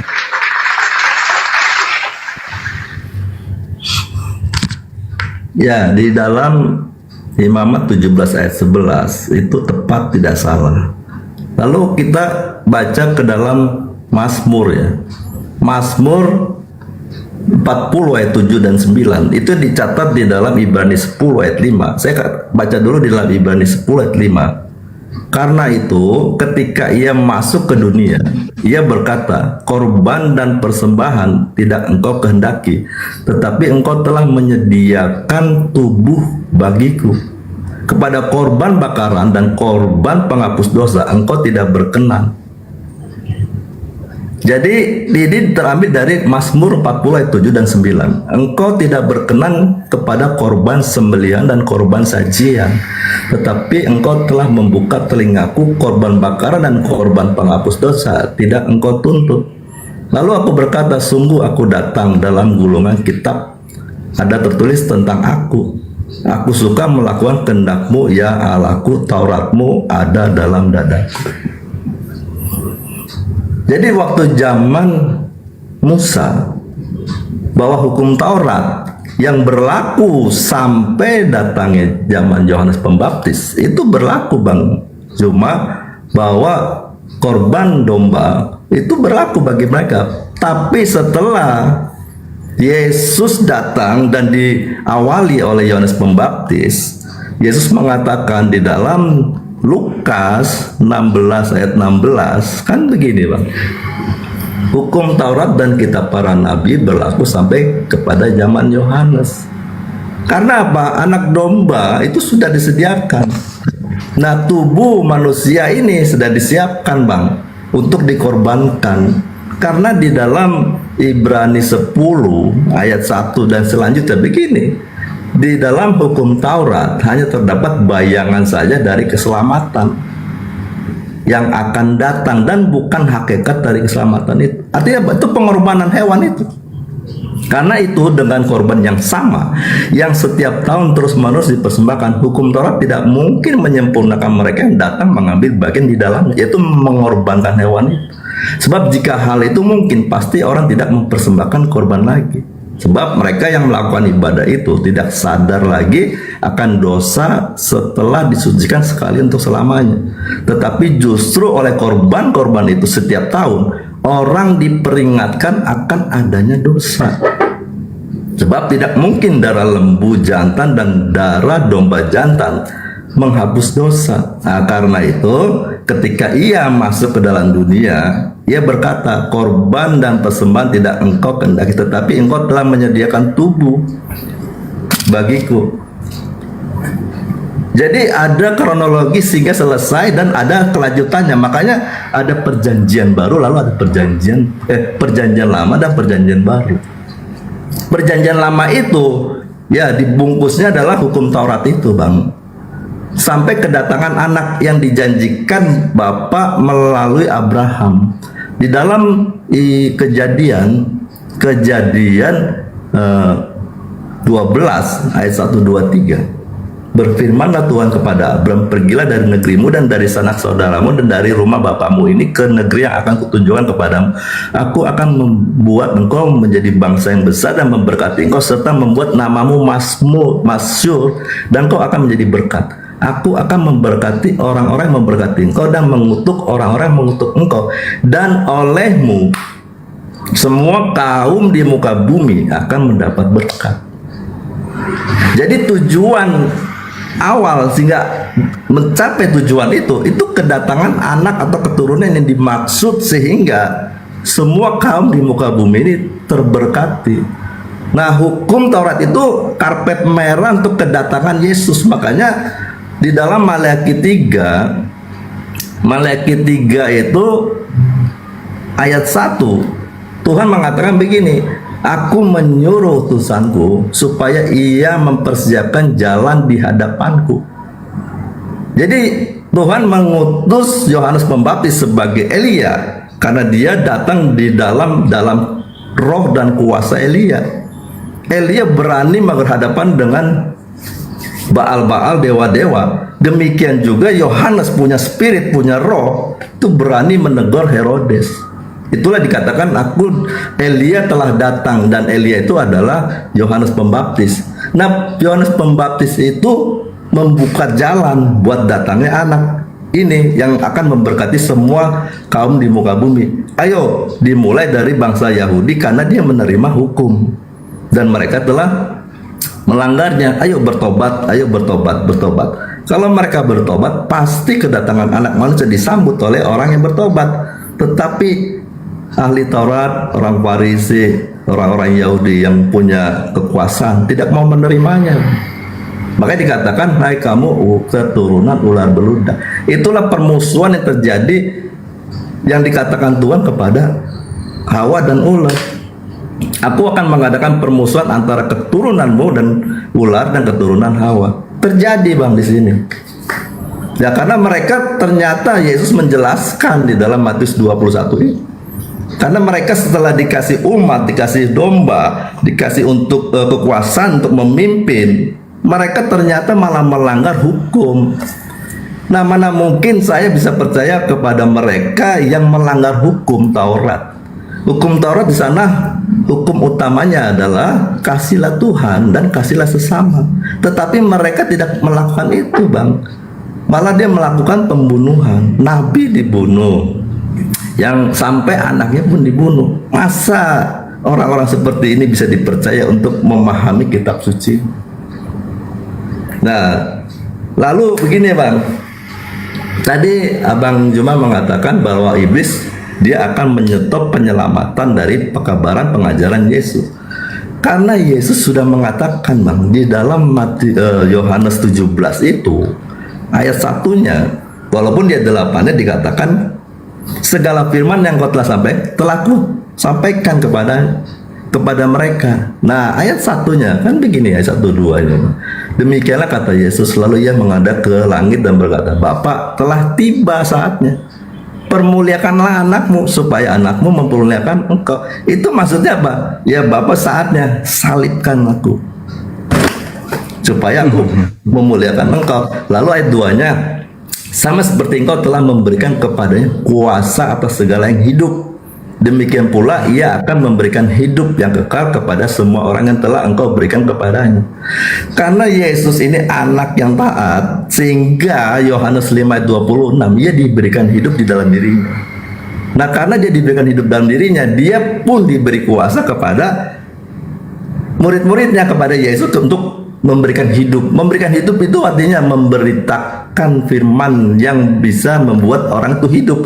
Yohanes 12 ayat 50. Dan aku tahu bahwa perintahnya itu adalah hidup yang kekal. Jadi apa yang aku katakan, aku menyampaikannya sebagaimana difirmankan oleh Bapa kepada. Jadi Yesus yang telah taat kepada Bapa, yang telah melakukan firman-Nya sebagaimana di dalam Yohanes 15 ayat 9 dan 10, dia katakan begini, seperti Bapa mengasihi aku, demikian juga aku mengasihi kamu. Tinggallah di dalam kasihku itu. Jikalau kamu menuruti perintahku, kamu akan tinggal di dalam kasihku seperti aku menuruti perintah Bapakku dan tinggal di dalam kasihnya. Karena Yesus tinggal di dalam kasih Bapa, makanya dia dapat menggenapi hukum. Karena hukum yang utama itu kasih tentang Bapa itu. Ya lanjut bang. Oke, jadi ada beberapa hal yang perlu saudara pahami ya. Yang pertama, ketika saudara mencoba untuk menyambung-nyambungkan data dalil, tadi saya sudah mengatakan salib itu adalah gerakan antikristus yang dilakukan oleh Kayafas dan timnya. Lalu kemudian dengan adanya keadaan salib, panenlah Paulus ini. Di antara suratnya Paulus dikatakan dalam Roma 5 nomor 8, dia mengatakan bahwa akan tetapi Theos menunjukkan kasihnya kepada kita oleh karena Kristus telah mati untuk kita, karena kita semua ini adalah telah berdosa. Kemudian diterangkan lagi dalam Roma 6 nomor 23, sebab upah dosa adalah maut. Efesus 1 nomor 7, sebab di dalam Yesus dan oleh darahnya kita memperoleh penebusan, yaitu pengampunan dosa. Efesus 5 nomor 2, dan hidupnya di dalam kasih, dan hiduplah di dalam kasih, sebagaimana Kristus Yesus telah mengasihi kamu dan telah menyerahkan dirinya untuk kita sebagai persembahan dan korban yang harum bagi Theos. Ibrani 9:28. Demikian pula Kristus hanya satu kali saja mengorbankan dirinya untuk menanggung dosa banyak orang. Titus 2 nomor 14, yang telah menyerahkan dirinya bagi kita untuk membebaskan kita dari segala kejahatan dan untuk mengkuduskan bagi dirinya untuk semua umat kepunyaannya sendiri. Kemudian di Ibrani 10 nomor 10 juga diterangkan begini, bahwasanya Yesus berkata, Paulus berkata bahwa dengan kehendaknya lah inilah kita telah dikuduskan satu kali untuk selama-lamanya oleh persembahan tubuh Yesus Kristus. Kemudian ada juga data di dalam 2 Korintus 11 nomor 17. Apa yang aku katakan, aku mengatakannya bukan sebagai seorang yang berkata menurut firman Tuhan, melainkan sebagai orang bodoh yang ingin bermegah. Nah, jadi untaian-untaian dosa ditebus, dosa ditebus dan seterusnya melahirkan kemudian pengikut-pengikut Paulus yang cerdik, menyusun sebuah data-data kerangka bahwa inilah penyebabnya, inilah dituliskan di sini, dituliskan dan seterusnya. Padahal kenapa enggak kembali kepada data awal? Apa penyebabnya orang Yahudi ingin menyalib? Kenapa harus, okelah Anda ingin mengembel-embeli, apalagi sampai Anda berani mengambil Yohanes 17 nomor 1. Permuliakanlah aku, dipermuliakan bukan dikutuk. Tapi Anda mencoba untuk meramu, dipermuliakan lagi itu maksudnya kutuk, saliblah aku.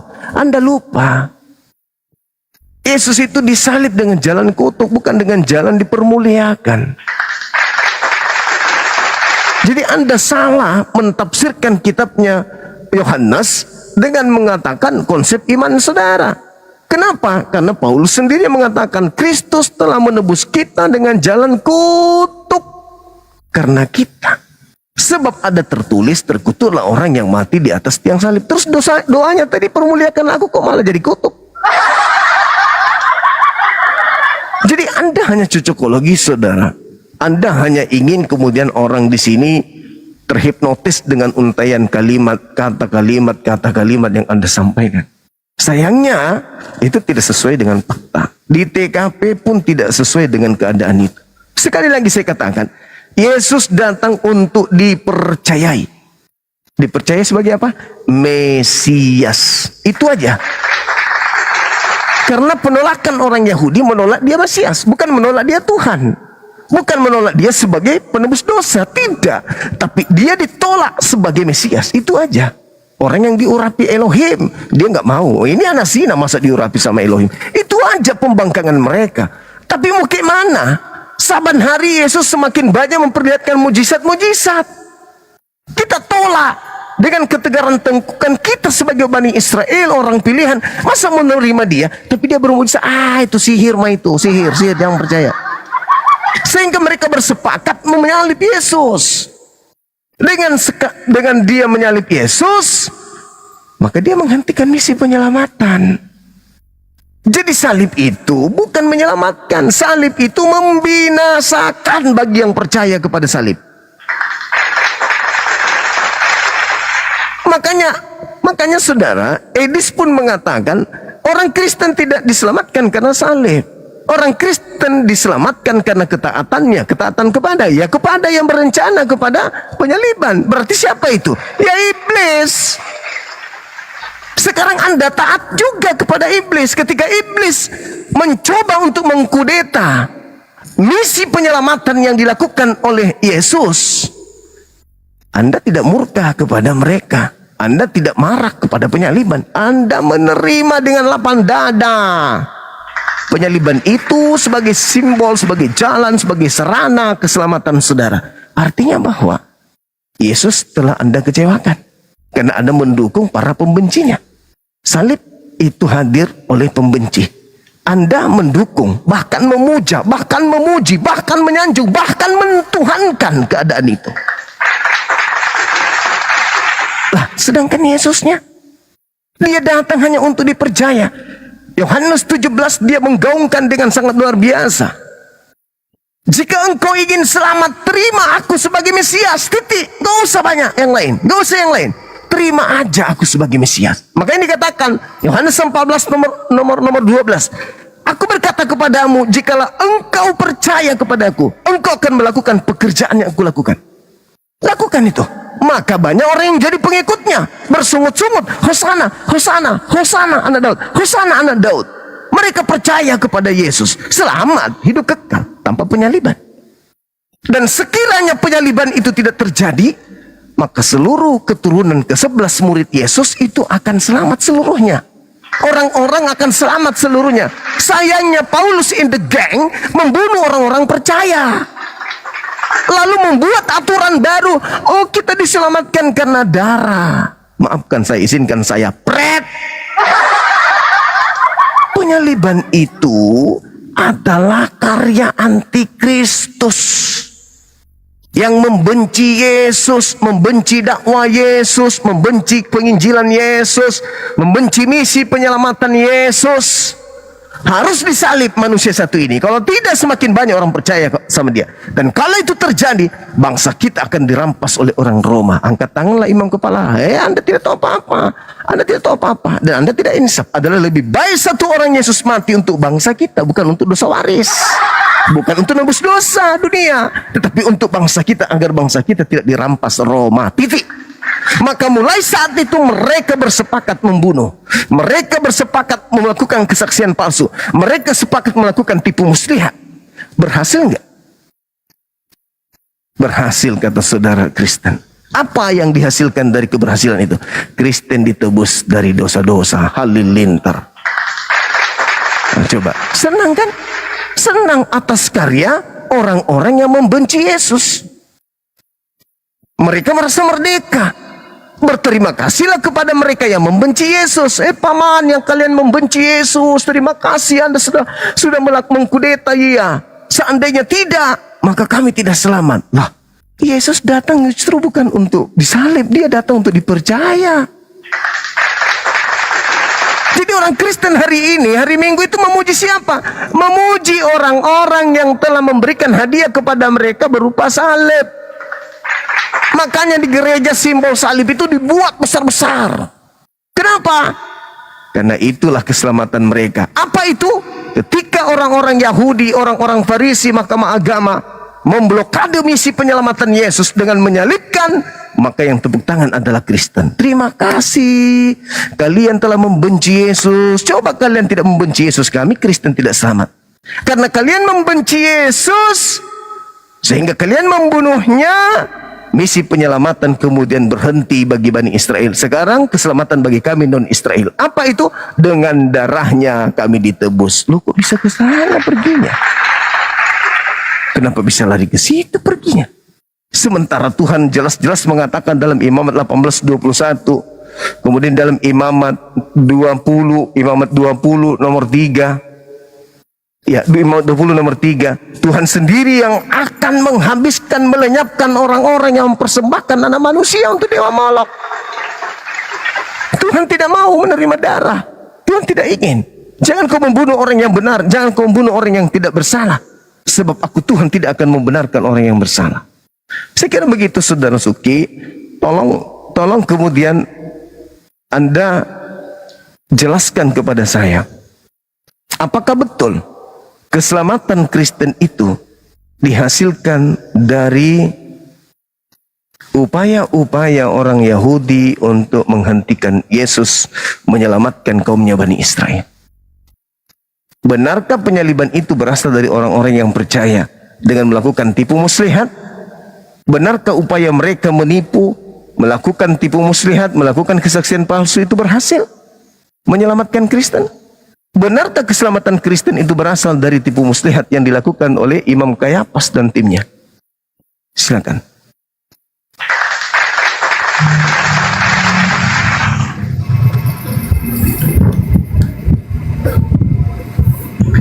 Ya, Bang Zuma. Jadi apapun yang tadi Bang Zuma jelaskan sesuai dengan apa yang tercatat di dalam Matius, Markus, Lukas atau Yohanes, bahwa memang ada peran daripada iblis atau peran Judas, juga terjadi peran daripada imam kepala atau juga orang-orang Yahudi itu tidak terlepas kronologi sebelumnya, bahwa dikatakan di dalam Yohanes 7 ayat 30, di sana kalau belum saatnya itu tidak bisa terjadi, ditangkap, Bang. Yohanes 7 ayat 30 di sana belum saatnya. Yohanes 8 ayat 20 juga belum saatnya. Sampai pada saatnya dia menangkap, itu di dalam Yohanes 13, Bang.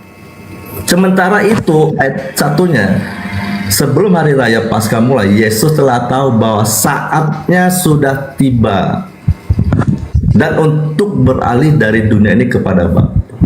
Jadi kalau saatnya belum, itu tidak mungkin terjadi. Mau dengan cara tipu muslihat, dengan cara saksi palsu, ataupun tidak mungkin terjadi. Tetapi memang itulah tabiat mereka, Bang.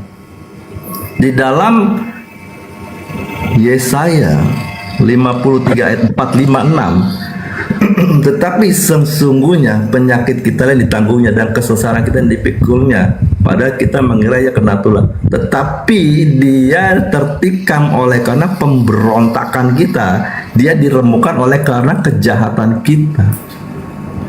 Jadi manusia-manusia mereka, Bang, itu karena memang manusia-manusia pemberontak dan jahat. Mereka diberi hukum, tetapi mereka tidak mau melaksanakannya. Mereka tegar tengkuk.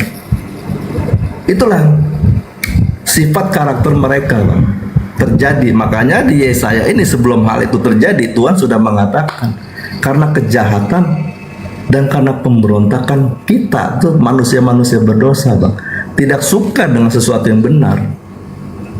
Jadi kalau orang sudah nyaman dengan cara hidupnya yang nyata ternyata berbuat salah, berbuat dosa, lalu ada orang mau memperbaiki, orang mau meluruskan jalannya, dia tidak suka. Nah, itulah makanya Tuhan dalam Yesaya 53 mengatakan karena kejahatan dan karena pemberontakan. Nah, lalu di dalam 1 Yohanes, Bang, 1 Yohanes 1 ayat 8, 9, 10, dia katakan begini, Bang. Jika kita berkata bahwa kita tidak berdosa, maka kita menipu diri kita sendiri dan kebenaran tidak ada di dalam kita. Jika kita mengaku dosa kita, ayat 10-nya, jika kita berkata bahwa kita tidak ada berbuat dosa, maka kita membuat dia menjadi pendusta dan firman-Nya tidak ada di dalam kita. Karena dia telah mengatakan semua orang telah jatuh dalam dosa. Lalu ada orang mengatakan aku tidak berdosa karena aku tidak butuh pengorbanan itu. Orang yang tidak butuh pengorbanan itu menyatakan dirinya dia tidak berdosa. Tetapi kalau dia mengakui bahwa Yohanes menjelaskan jika kita berkata bahwa kita tidak ada berbuat dosa, maka kita membuat dia menjadi pendusta. Ini Yohanes yang mengatakan bahwa semua orang telah jatuh dalam dosa. Makanya dibutuhkan adalah penebusan. Harus ada yang mengambil alih bahwa penyaliban. Kalau Yesus tidak disalib, maka saya yang disalib. Nah, di dalam Lukas 24 ayat 26, Lukas 24 ayat 26, Yesus mengatakan, bukankah Mesias harus menderita semuanya itu untuk masuk ke dalam kemuliaannya? No crown without cross. Jadi makanya waktu di dalam Yohanes 17 ayat 1 sudah tiba saatnya Tuhan, Yohanes 17 ayat 1, Bapa telah tiba saatnya permuliakan anakmu supaya anakmu mempermuliakan. Caranya bagaimana anak mempermuliakan bapaknya? Yaitu melaksanakan pekerjaan Bapa. Yang dikatakan dia Bapa kalau boleh cawan ini lalu, tetapi kehendakmu saja yang jadi. Itulah yang terjadi. Nah, itulah cara anak mempermuliakan bapaknya, sehingga setelah dia selesai mengerjakan pekerjaan Bapa, dia dimuliakan. Nah, waktu dia dimuliakan, diberikan nama di atas segala nama, Filipi 2 ayat 10-11, supaya dalam nama Yesus bertekuk lutut segala yang ada di langit dan yang ada di bumi dan yang ada di bawah bumi, dan segala lidah mengaku Yesus Kristus adalah Tuhan, bagi kemuliaan Bapa. Jadi semuanya ada kronologinya, Bang. Jadi namanya Bible ini catatannya itu maju, Bang, sampai Wahyu. Jadi tidak berhenti di satu ayat itu saja, tapi baca terus, dia akan ketemu. Oke. Ada klausul-klausul atau ayat-ayat yang memperbaharuinya gitu, Bang. Baik Bang. Jadi gini, penyaliban itu terjadi kosong dogma. Tidak ada dogma yang menyebabkan penyaliban itu terjadi. Jadi dogma yang seperti Anda bangun itu muncul cerita-cerita yang kemudian disesuaikan dengan keinginan untuk menjual penyaliban ini kepada Roma Yunani. Maka Anda mengambil data-data yang puluhan tahun bahkan ratusan tahun setelah penyaliban. Nah, ketika penyaliban ini sudah terjadi dan ternyata latar belakangnya tidak sesuai dengan apa yang disusun oleh Bible kemudian setelahnya, itu menandakan bahwa memang ada upaya-upaya iblis untuk menggiring manusia untuk menyembah kepada korban yang mati dengan jalan kutuk ini. Saya ingin singkat-singkat aja Bang.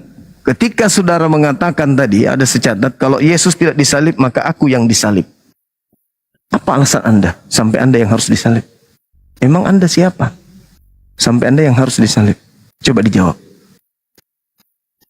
Ya, maksud pernyataan bahwa kalau Yesus tidak disalib, saya yang disalib, maksudnya adalah kalau Yesus tidak masuk dalam hukuman yang dia tidak layak dihukum tapi dihukum, ya saya yang dihukum karena saya orang berdosa. Dosa apa yang Anda lakukan? Sebagai orang non-Yahudi, dosa apa yang Anda lakukan?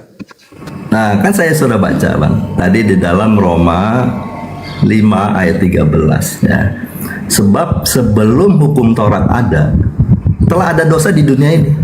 Tetapi dosa itu tidak diperhitungkan kalau tidak ada hukum Taurat. Nah, hukum Taurat ini untuk siapa? Hukum Taurat buat Yahudi. Nah, terus kenapa Anda yang kena dosa? Loh, artinya gini Bang, semua manusia telah jatuh dalam dosa. Tetapi Tuhan memilih satu bangsa untuk menerima hukum. Ya. Mereka didahului supaya mereka dibenarkan. Coba Ya, ayo kamu jalankan hukum ini. Tetapi orang di luar Yahudi, Hukum Taurat itu kan untuk Yahudi. Kalau orang luar Yahudi melakukan sesuatu yang tidak taat kepada Taurat, apakah dihukum dosa? oh iya, kalau dia melanggar Di mana hukum. dalilnya hukum Taurat itu untuk orang non-Yahudi? Di mana dalilnya?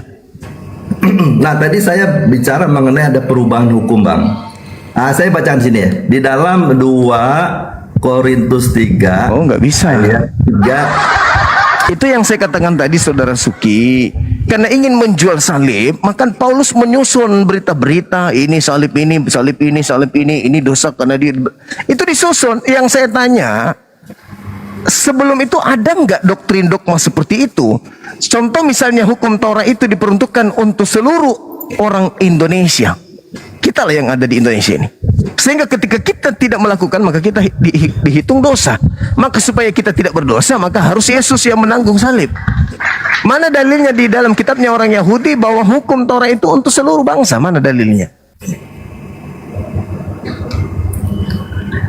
Bang, kalau kita baca tadi di dalam Yohanes 1 ayat 6-17 ya, di sana ada hukum Taurat tertulis dan ada hukum Taurat yang tertulis di dalam hati nurani Yesus. Jadi ada perubahan, Bang. Nah, yang dimaksud di dalam Kejadian 12 ayat 3 itu bahwa oleh keturunan Abraham semua kaum di muka bumi akan diberkati, itu menunjuk kepada sosok pribadi Yesus yang menggenapi hukum. Nah, itu kan asumsi lagi kan? Asumsi yang muncul belakangan, doktrin yang dibuat-buat belakangan. Sekarang permasalahannya adalah ketika Anda mengatakan kalau Yesus tidak disalib maka aku yang disalib. Apa dasarnya Anda disalib? Maksud saya, kalau Yesus tidak disalib, saya dihukum. Kenapa Pasti Anda dihukum. dihukum? Kenapa Anda dihukum? Aturan apa yang Anda langgar? Karena kan berdosa, Bang. Setiap manusia Dosa apa yang Anda lakukan? Gini, Bang. Gimana ya? Tadi kan dikatakan di dalam 1 Yohanes ya. 1 Yohanes 1 ayat Itu disusun belakangan lagi tahun 100 itu dibuat tahun 90. Yang saya pertanyakan di sini adalah Dari mana Anda mengatakan kalau Yesus tidak disalib, Andalah yang disalib? Sementara mereka menyalibkan karena tidak ingin kemudian orang-orang banyak percaya kepada Yesus. Kenapa pula Anda terlibat di situ?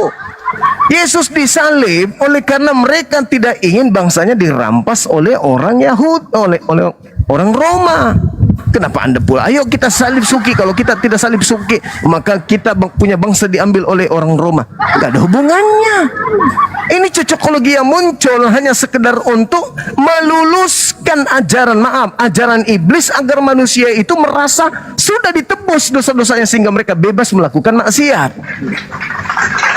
Apa hubungannya coba? Dengan berani Anda mengatakan, kalau Yesus tidak disalib, maka aku tidak disalib, maka aku yang akan disalib. Loh, apa hubungannya? Yesus disalib itu bukan karena dosa. Yesus disalib karena mereka tidak ingin bangsa mereka dirampas oleh Roma. Inilah akibatnya kalau cuma doktrin dogma. Anda membaca lurus aja di Bible, Anda cocokkan kemudian. Tidak melihat secara historis bahwasanya penyaliban itu terjadi karena mereka tidak ingin bangsanya dirampas Roma. Terus kenapa Anda yang disalib? Jadi sekiranya Yesus tidak disalib nih, Anda yang disalib, berarti Anda memang harus berterima kasih kepada iblis kan? Yang menyalib Yesus kan? Iya kan? Berarti juru selamat Anda iblis. Karena iblislah yang menyatakan sikap dan perbuatan untuk menyalib Yesus sehingga Anda tidak disalib. Harusnya Anda yang disalib. Tetapi karena iblis berhasil menyalib Yesus, Anda tidak disalib. Maka berterima kasihlah kepada iblis. Berkat karyamu wahai iblis, Yesus disalib, aku bebas. Thank you. Yesus jadi tumbal, Anda yang selamat.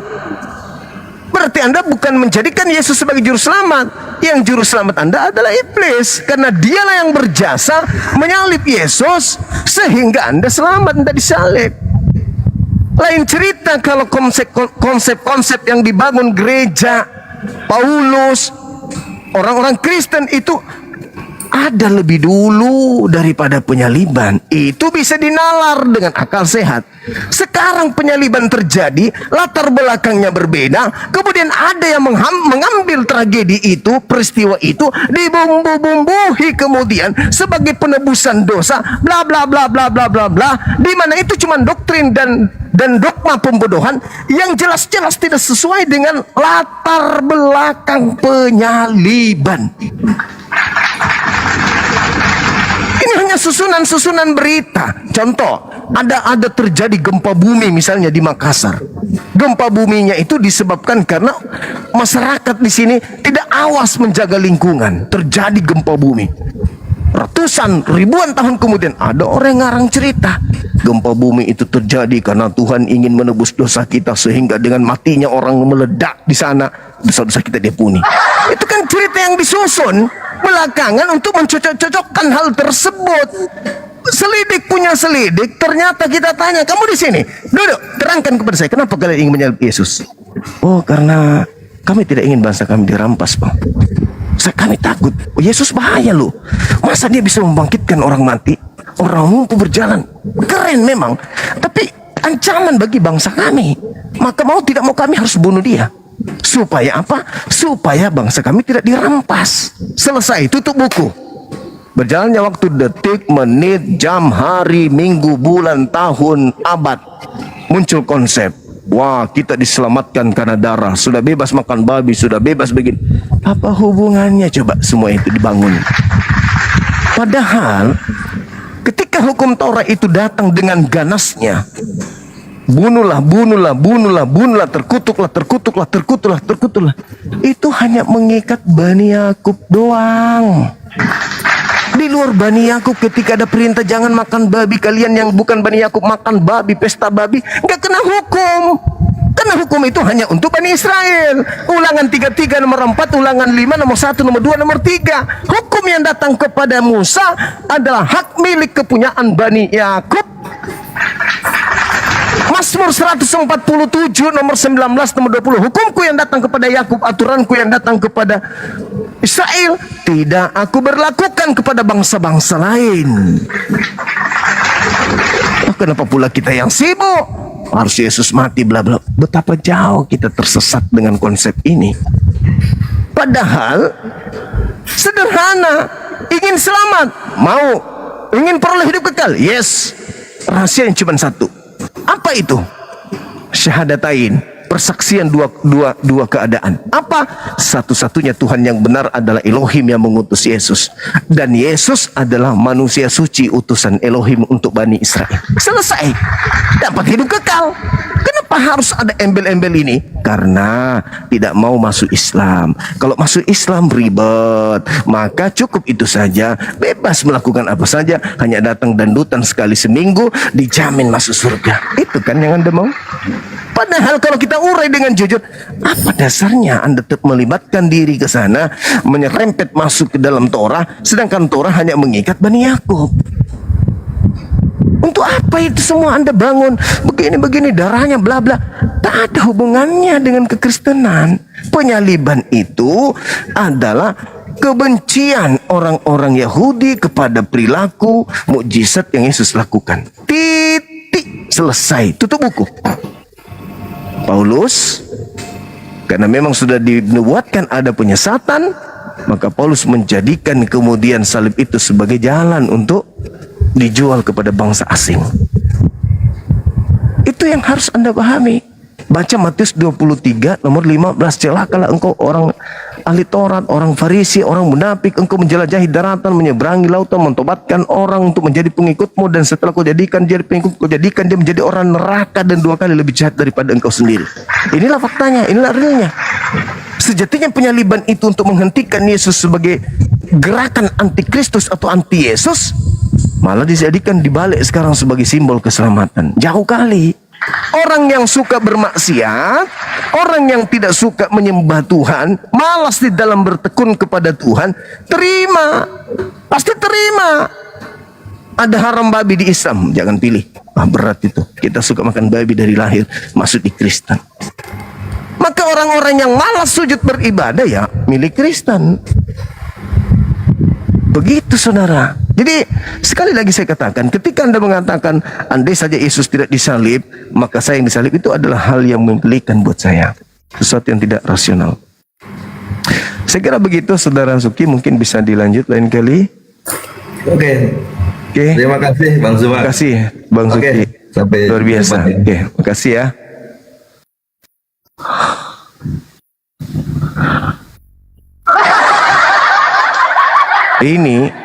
Ini kalau orang setengah-setengah mendengarkan penjelasannya Bang Suki, apalagi orang yang tidak suka sujud kepada Tuhan, orang yang gemar kemudian melakukan hal-hal yang penting bayar, bebas ditebus, bayar, bebas ditebus, pasti berdaya.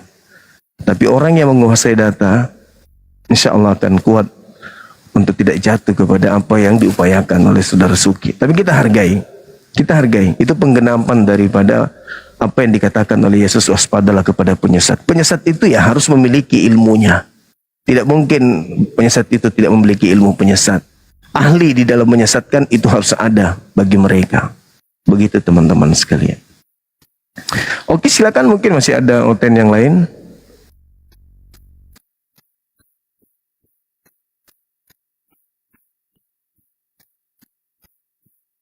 Kita biarkan dulu toh menjelaskan apa sih maunya gitu. Kita ikutin aja dulu karena tema ini berat memang. Saudara Suki berupaya untuk mengalihkan dialog, tapi ujung-ujungnya kembali lagi ke penyembah kutub.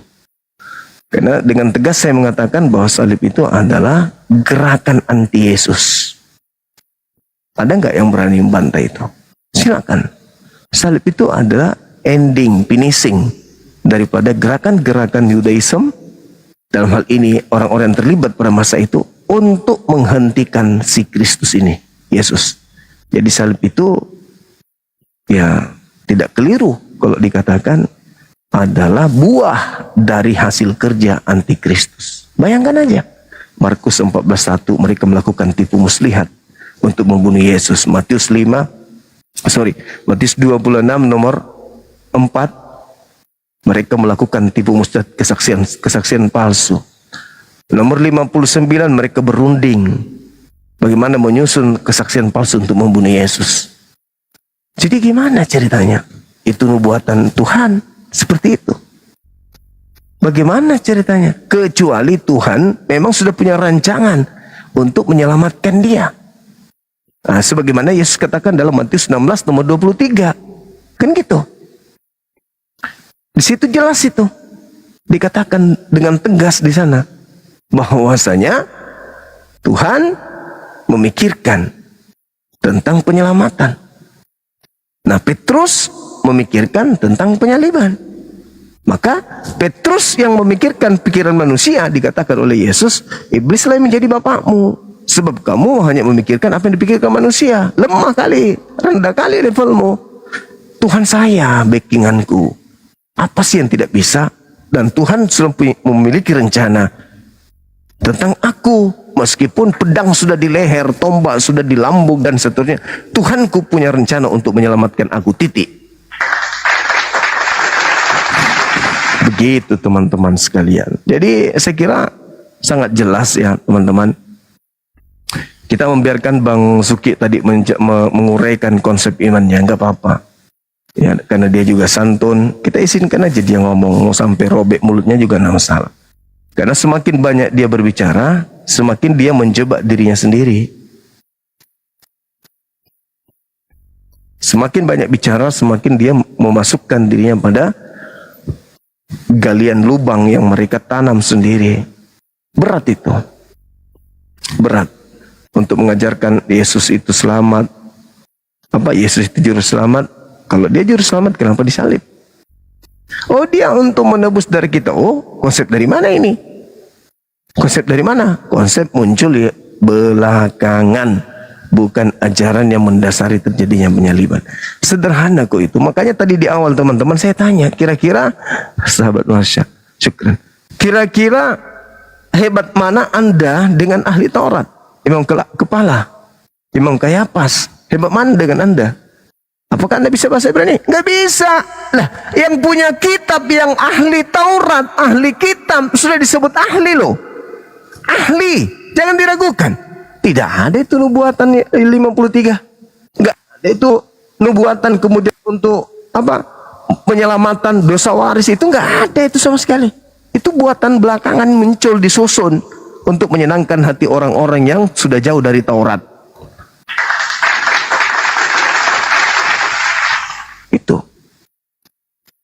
Seperti itu teman-teman sekalian. Dan saya juga ada tema bahasan terkait dengan Benyamin ini. Siapa yang menggenapi daripada Benyamin yang berlaku serigala? Di situ kalau diurai secara terinci kita urai, akan nampak sekali apa yang dinubuatkan oleh Yakub itu benar-benar tergenapi oleh cucunya Paulus. Itu kalau berdasar Kejadian 49 nomor 27. Di situ dikatakan bahwa keturunan Benyamin akan berlaku seperti serigala. Apa di situ? Mengambil, merampas, lalu membagi-bagikan. Nah, jadi Taurat diambil, lalu dibagi-bagikan kepada orang-orang non-Yahudi. Seperti itu teman-teman sekalian. Ada lagi? Sudah nggak ada? Pasti bilang, aduh bahaya ini. Di atas ini Bang Suma menjelaskan, kita mau kemana larinya? Bang Suki aja yang mandi dalil kok bisa dipatahkan dengan mudah oleh Bang Suma. Apalagi kita ini yang cuma modal congor. Gimana ini? Ya, gitulah nanti. Jangan naik. Bahaya Bang Suma, jangan naik. Halo, selamat malam. Selamat malam, Bang. Malam juga. Dari mana? Apa kabar, Bang? Baik. Satu kata, Bang. Apa itu? Semangat. Wih, keren. Makasih saudara, makasih. Makasih. Dinda Dio, barakallah. Begitu ya teman-teman sekalian.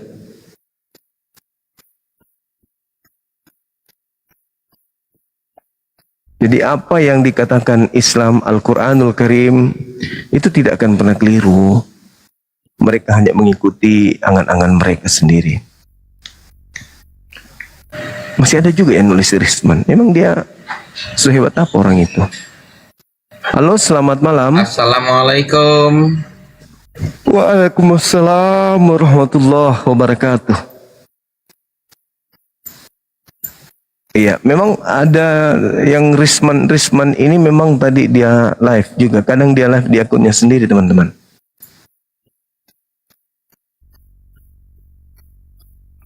Dari kemarin minta naik.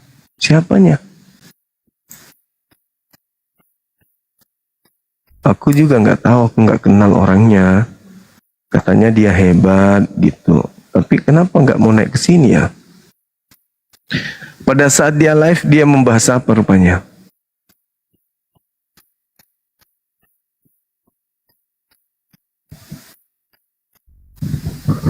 Dianya bahas apa? Risman Baluk. Dia bahas apa tadi? Si Risman ini.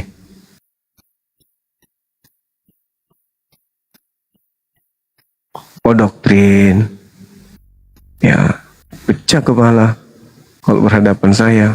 Kalau dia bahas doktrin, kalau dia menguasai doktrin. Ayo teman-teman non-muslim silakan minta permintaan. Ayo.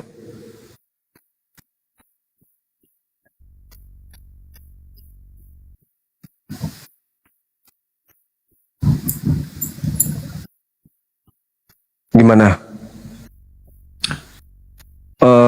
Saudara-saudara lihat kan tadi bagaimana saudara Suki menjelaskan, menguraikan, lari dari tema, tapi tetap aja kembali ke temanya. Susah untuk dia berkelit. Susah teman-teman.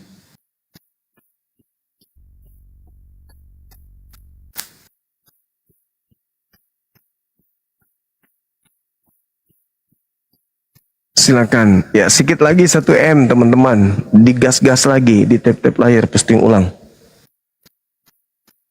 Silakan. Undang Mikana. Silakan aja, Mikana pasti tahu kita lagi live. Makasih teman-teman sekalian.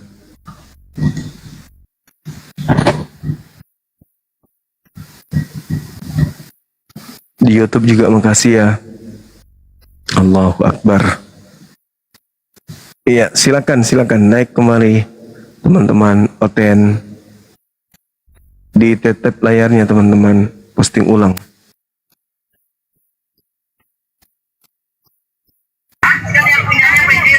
Halo, selamat malam. Selamat malam. Ya, dari mana ini Bang? Dari Makassar. Katolik Protestan?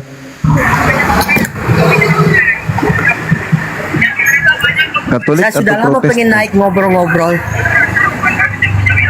Dari Katolik? Ya? Protestan?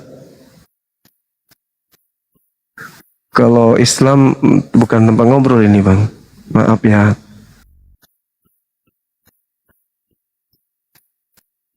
Ngobrol-ngobrol juga isinya apa kira-kira ya? Gimana kabarnya Bang Suma? Tetap semangat Bang Suma. Kami mendukung Bang Suma. Sudah lama saya ikut Bang Suma. Ya kalau ngobrol-ngobrol itu yang berkualitas lah dengan misi apologet Islam gitu. Bang Suma kita ngobrol ya. Dengar-dengar Bang Suma mau mendirikan sekolah apologet. Iya Bang, gimana? Oke, butuh dana berapa? Sekian Bang. Bisa nggak 30%-nya dari saya, selebihnya dari kawannya? Ah, itu baru ngobrol-ngobrol. Gitu teman-teman, itu ngobrol namanya, berkualitas ngobrolnya. Bang Suma gimana? Sudah sampai mana rencana pembangunan? Sudah ada subplannya, sudah ada layoutnya juga. lokasi juga sudah ada. Bisa nggak saya nyumbang 50 sak semen? Ah, itu baru ngobrol. Kalau cuma naik pamer muka, nggak nyambung itu.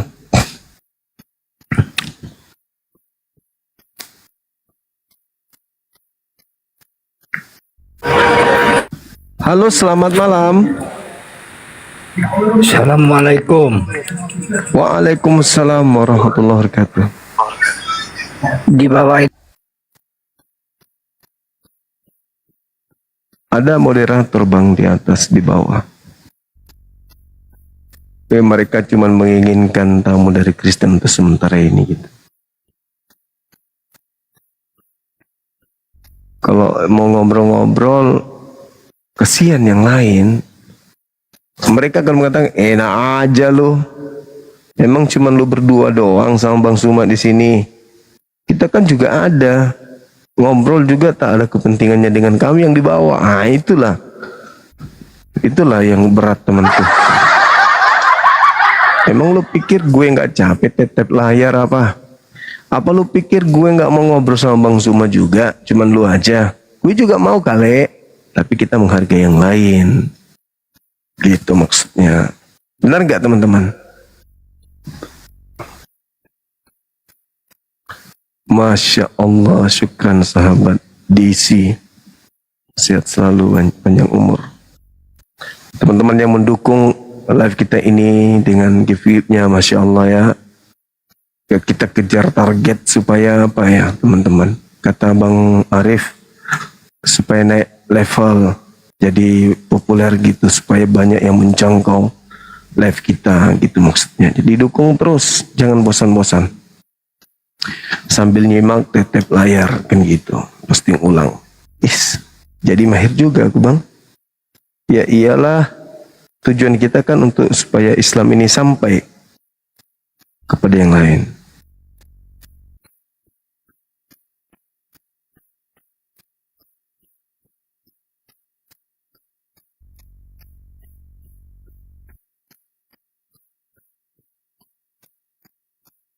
Silakan teman-teman.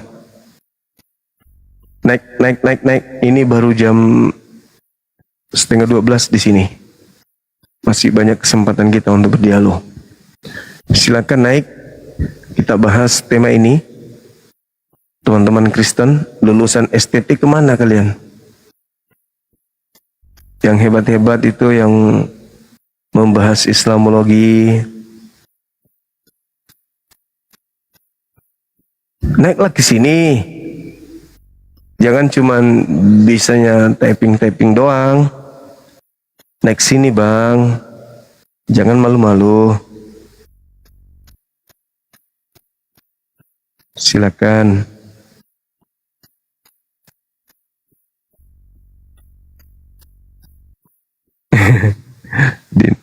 Dinda dia ternyata ngejapri beliau.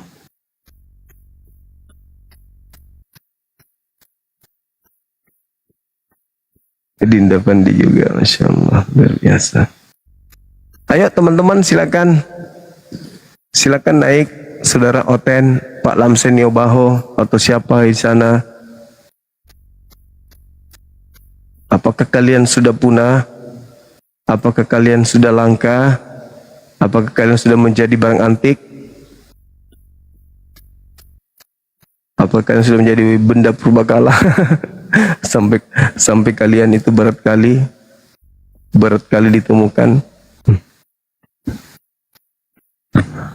Ayo teman-teman, ataukah kalian sudah kompak? Jangan ke Bang Suma. Kalau masih suka makan babi, jangan ke sana. Kalian akan goyah. Kalian akan ragu tentang kekristenanmu. Kalau ke sana jangan coba-coba. Kalau masih suka babi, jangan naik di komunitas Bang Suma.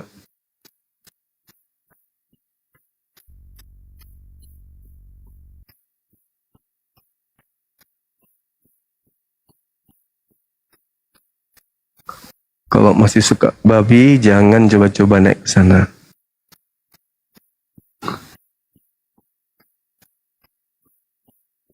Sudah punah ya, teman-teman sekalian. Sudah punah. Gak ada lagi mereka. Syukurlah kalau gitu.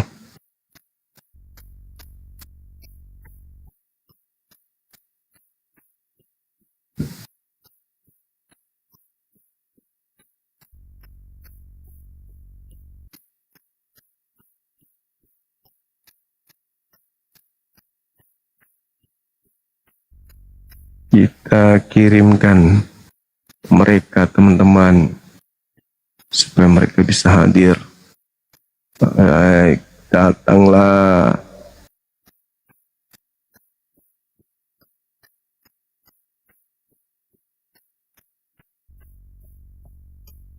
Datanglah.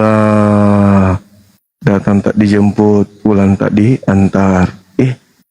Film mana kan itu?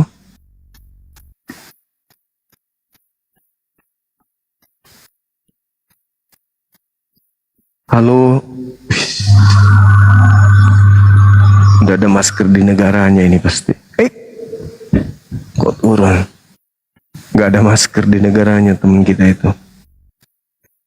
Makanya dia pasang DP-nya begitu.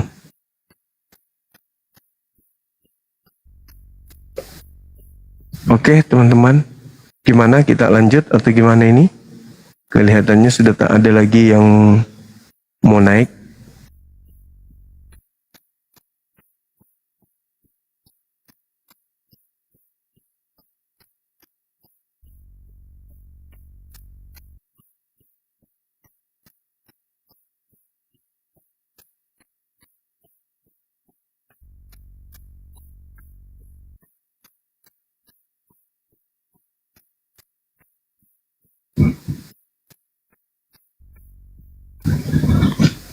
Oke, Bang Arif, tunggu Bang Arif. Kita ketik dulu. Assalamualaikum. Waalaikumsalam warahmatullahi Ini wabarakatuh. sikit aja kurunda. Ini kayaknya oten-oten ini udah pada mualaf semua nih bang. Makanya nggak naik nih bang. Kayaknya begitu kawan. Tunggu ya, aku mau video dulu. Videokan Bang Arif. Tunggu Bang Arif. Jadi gini dia. Ketik ini kan. Mana dia tadi? Sabar dulu. Nah ini diklik. Munculnya ini bang. Tuh diuncul. Ini kan disematkan kan ya? Nggak mau dia. Kesalahan teknis katanya. Masuk ke sini. Terus ini kan.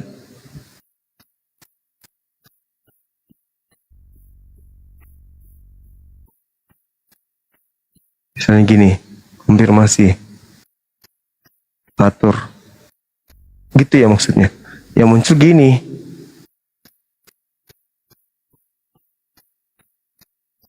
Oke.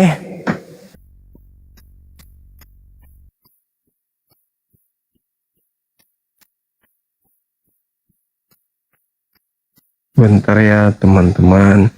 Belum ada tamu soalnya ya. Belum ada tamu kita.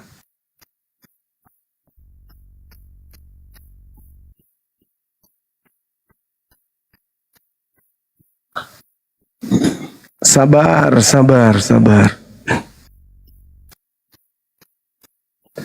Iya.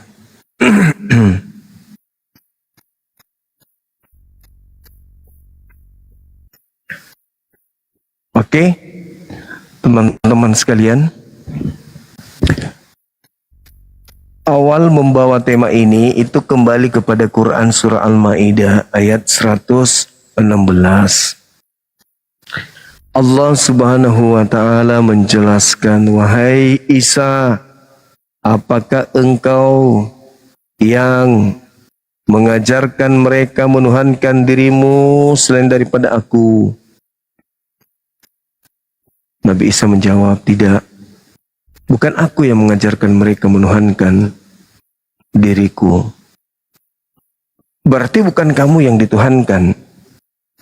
Ya mereka mungkin menuhankan aku, tapi yang pasti aku tidak pernah mengajarkan mereka untuk menuhankan aku, gitu kata Yesus. Ya maka di dalam kitab Matius itu, Matius 7, ya beliau mengusir orang-orang yang menuhankan dirinya kan gitu teman-teman. Izin sebentar Guru lah, agak 1 menit 2 menit. Guru lah, Siap, Assalamualaikum warahmatullahi wabarakatuh. Waalaikumsalam warahmatullahi. Iya, Tadi ada seorang yang dimurtadkan di kampung saya di Sumbar, dan beliau seorang wanita yang dimurtadkan oleh mantan suaminya. Dan besok saya akan langsung ke tempatnya. Beliau minta disyaratkan lagi Guru lah. Setelah positif Kristen. dimurtadkan disyarat. Ya, minta syaratkan lagi. Sudah 2 tahun dia bercerai dengan suaminya. Dan besok insya Allah saya mau ke tempat beliau jam 1 siang. Saya harap Gurunda bisa untuk mensyaratkan beliau kembali. Insya Allah bang, insya Allah. Naik aja ke sini ya bangku. Iya siap Gurunda. Dia gimana? Kronologisnya gimana bang? Kok bisa dia murtad? Dia diiming-imingi Gurunda, udah telepon tadi sebentar ini. Kemudian diceraikan, udah punya anak 1. Dan tadi nelpon saya untuk minta disyaratkan lagi. Dia takut apakah kita minta dana. Saya bilang sama dia kalau untuk kami API tidak pernah memungut biaya. Jadi mohon izin Gurunda untuk besok jam 2 jam 3-an bisa untuk disyaratkan kembali. Saya langsung cross check situ Gurunda. Ada jarak sejam ke situ. Ya. Siap Gurunda, itu aja. Di daerah mana itu Datuk? Di Solo, Kabupaten Solo. Solo ya. Iya. KTP-nya sudah saya serahkan kepada Bang Ardi. Bang Ardi tadi. KTP-nya memang sudah Kristen, udah beralih ke Kristen KTP-nya. Positif Kristen ya Gurunda. Wow. Sempat dimurtadkan. Walah. Gitu Gurunda. Jadi besok saya kontak Bang Ardiansah untuk disyaratkan kembali. Itu aja laporan Gurunda. Makasih Datuk, makasih. Ya, Assalamualaikum warahmatullahi wabarakatuh. Waalaikumsalam warahmatullahi wabarakatuh. Nah, tengoklah kan, udah dibilang kan teman-teman. Udah dibilang. Mereka lincah, dalam hal ini lincah kali pun. Sebagai mana yang sering kita sampaikan, mereka punya program-program gitu. Bagaimana caranya bisa memurtadkan dengan cara hamilisasi diantaranya. Kalau sudah hamil, ya sudah punya anak, maka menggiring wanita kita, teman-teman kita yang muslimah untuk murtad. Mereka tidak merasa terbebani dengan mereka pura-pura untuk mualaf. Mereka pura-pura untuk mualaf sementara mereka sampai mereka punya anak. Karena setelah punya anak mereka berpikir wanita ini lemah untuk kita ajak keluar dari agamanya. Maka rela untuk sementara masuk, tapi ujung-ujungnya dia akan membawa anaknya ini ke agama barunya. Begitu. Dan akan mengatakan, ya kalau kamu tidak mau ikut sama aku, ya kita cerai. Nah, orang yang lemah, wanita-wanita yang lemah pasti, oh iya daripada saya cerai, mending saya ikut ke agamanya. Toh saya di sini menderita gitu. Begitu teman-teman sekalian. Nah, ini yang terjadi nih. Besok ada yang mau bersyahadat setelah dimurtadkan dan diiming-imingi, kemudian untuk diiming-imingi, ya berbagai macam janji lah. Bermacam janji yang sejatinya dijanjikan oleh sang suami kan gitu, supaya mereka ini bisa percaya. Jadi masuk dulu di agamanya, setelah masuk di agama kita, punya anak, kembali murtad, mengajak anak istri. Begitu teman-teman. Islamisasi lewat hamilisasi mana ada? Susah itu, karena di Islam itu la taqrabuz zina, tidak boleh berzina dalam Islam.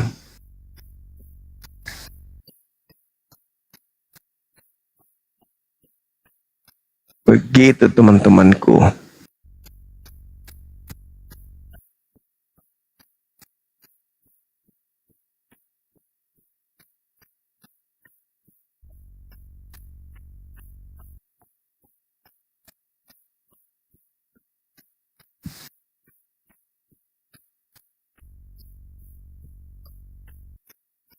belum ada yang mau naik ya, teman-teman ya.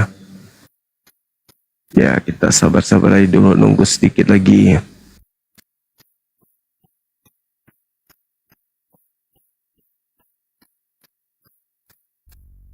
Sabar ya. Mudah-mudahan ada yang datang. Ada yang datang untuk berdebat.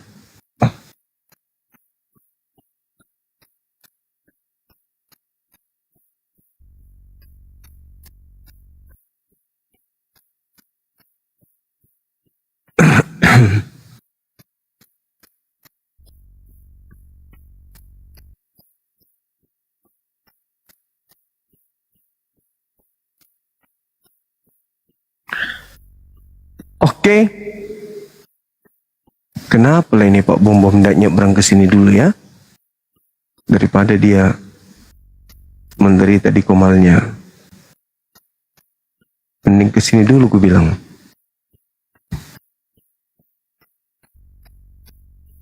Orang sudah pada jarang yang ini. Jarang yang mau datang ke komal kita, teman-teman. Karena mereka merasa berat. Panjang umur dia datang. Kita sambut dengan meriah. Wih. Sakit semua. Ya, halo. Sakit gigi. Sakit gigi. Kenapa bisa giginya sakit? Gusi kali bang. Doakan cuma. Iya. Minta doa. Siap. Sakit gigi. Gitu ya. Iya. Gigi sakit cuma. Gigi nggak pernah sakit bang. Gusi kali. Gusi. Bengkak. Bengkak. Kenapa bisa bengkak?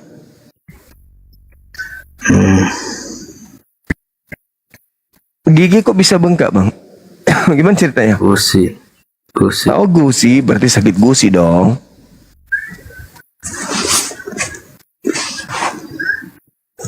Sakit gusi berarti. Bukan sakit gigi. Oke.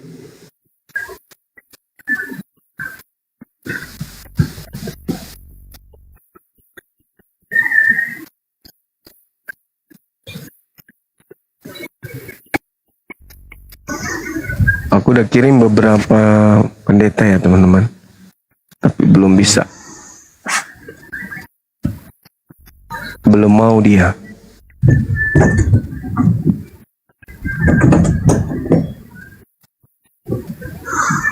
Posisi di mana nih Pak Bom Bom? Di rumah.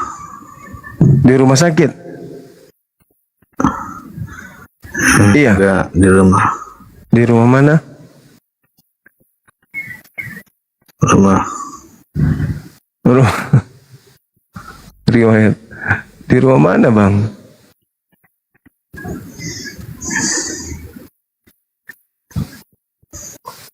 Halo? Halo? Di mana rumahnya? Biar ku obati giginya dari sini, biar dekat. Boleh ya?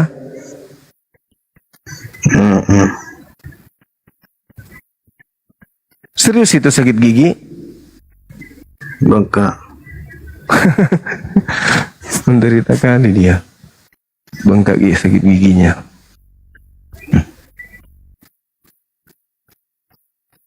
Sabar ya teman-teman.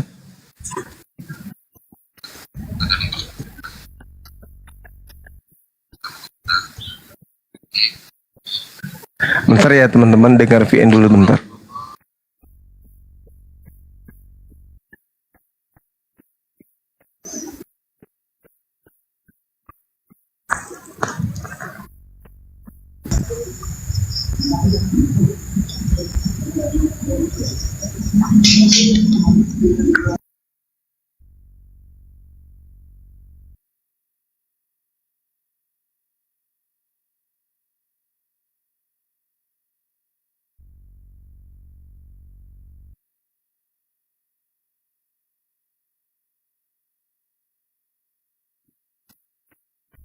Halo, selamat malam. Iya, selamat malam. Iya, silakan kawan bisa buka kameranya. Silakan.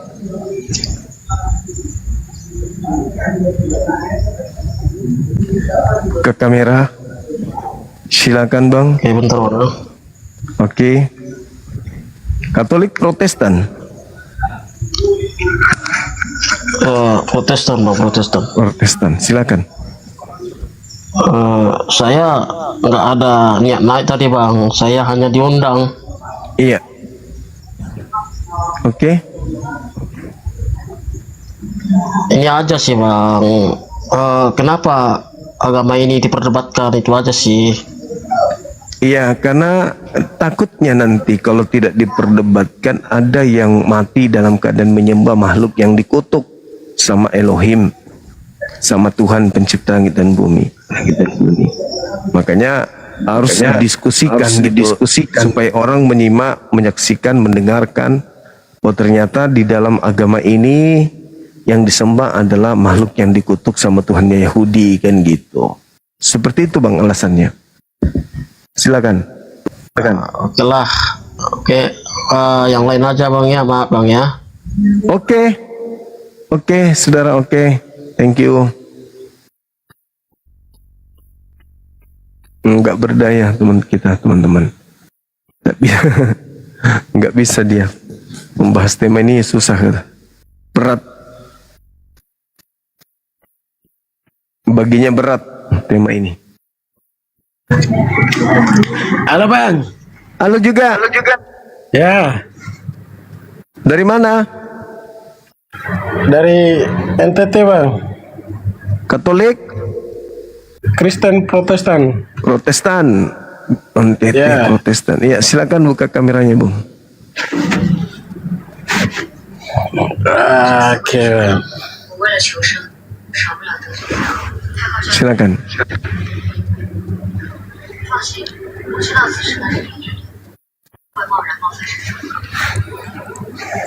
Wah, keren abang ini. Oke. Salam kenal, Bang, ya. Ya, Bang, salam kenal, Bang. Siap. Bagaimana dengan temanya, Bang? Penyembah kutuk.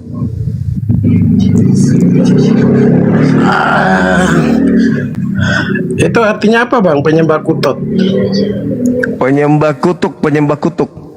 Saya nulisnya kutok supaya tidak ditegur sama Emangnya, Bang, kalau mau berdiskusi itu kan bukan begitu caranya, Bang. Penyembah kutuk itu anggap saya menjelumi, Bang. Kenapa?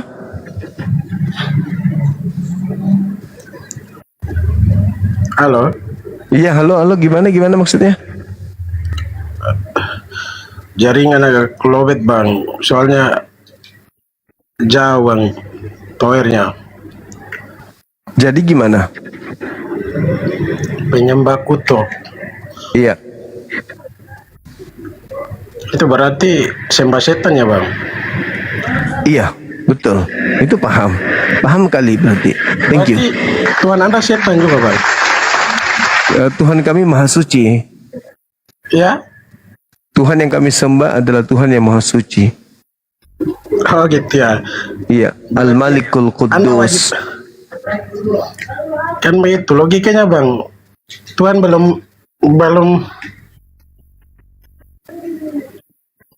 artinya orang lain belum.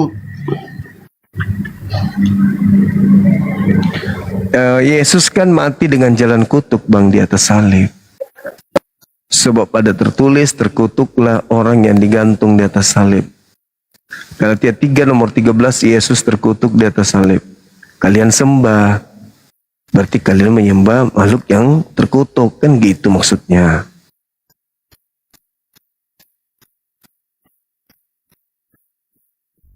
Iya kan? Jawab, Bang, termute, Bang. Termute. Kan Yesus mati dengan jalan kutuk toh? Galatia 3:13. Kemudian dia dikutuk oleh Elohim, Tuhannya Yahudi. Kemudian datang Kristen belakangan menuhankan orang yang dikutuk Tuhannya Yahudi ini.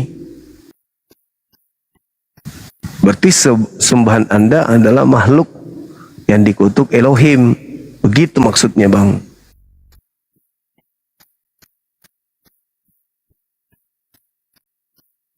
Termute, tertutup mic-nya, mic. Ya mic bang. Halo. Oke, halo. Iya, bagaimana menurut saudara? Kalau menurut saya sih bang, Tuhan saya cuma satu, bukan dua. Yang mana yang satu itu yang mana? Ya, Yang mana yang satu itu? ya itu Tuhan Allah yang diutus Yesus Kristus, cuma satu aja bang. Berarti Yesus bukan Tuhan. Yesus termasuk Tuhan, Ya, inkarnasi berarti dua. bang. Ya, Berarti dua dong. Tadi kata yang satu. satu yang mana bang? Katanya tadi Allah. Ya akan datang di bumi kan berwujud dengan manusia bang. Berarti nggak ada lagi Tuhan Anda selain yang menjadi manusia. Ya bang? Berarti Tuhan Anda sudah jadi manusia. Ya begitulah Tuhan kita bang. Terus yang menjaga alam semesta ini siapa? Ya Tuhan Allah bang. Tapi sudah jadi manusia. Kemana bang? Tapi sudah jadi manusia. Iya itu jadi manusia kan supaya manusia juga bisa percaya bahwa dia adalah Iya, berarti utusan, sudah begitu. tak ada lagi Tuhan. Kalau nggak Tak jadi ada manusia lagi. bang mana orang percaya? Kan Berarti begitu? tak ada lagi Tuhan karena sudah jadi manusia. Ya bang? Berarti sudah tak ada lagi Tuhan yang Maha Kuasa karena jadi manusia. Iya kan begini kalau nggak jadi manusia bang, kamu aja orang berdosa bang, mana sanggup kamu lihat Tuhan Allahmu bang. Iya, jadi dia jadi manusia terus Tuhan siapa pada saat dia Ya, jadi manusia? Kalau jadi manusia kan kamu bisa mampu lihat bang, gitu dong. Terus kalau dia jadi manusia siapa? Mana Tuhan sekarang yang menjaga alam semesta siapa? Yang jaga alam semesta. Emangnya bumi ini bisa? Emangnya bumi wajib dijaga ya? Oh iya, kalau tidak ada yang menjaga, mengatur, hancur alam semesta ini kalau tidak ada yang mengaturnya. Biar sudah hancur bang, karena Indonesia terlalu banyak korupsi bang. Oh gitu. Kenapa lari ke Indonesia ya? Ya? Kenapa lari ke Indonesia? Kenapa Angga tidak khawatir menyembah makhluk yang dikutuk? Ya kan bang kan tadi bilang yang menjaga ini bumi ini siapa? Ya ketika Tuhan Anda jadi manusia, siapa yang jaga alam semesta? Iya. Ya Tuhan sudah buat bumi ya berarti dia jaga, tuh begitu kan Tuhan kita. Tapi dia jadi manusia. Emangnya bumi ini pohon pisang nanti orang potong ya jadi tumbang begitu? Tidak, maksudnya kan Tuhan Anda jadi manusia yang dikutuk oleh Elohim. Bagaimana bisa menyelamatkan dia sendiri dikutuk?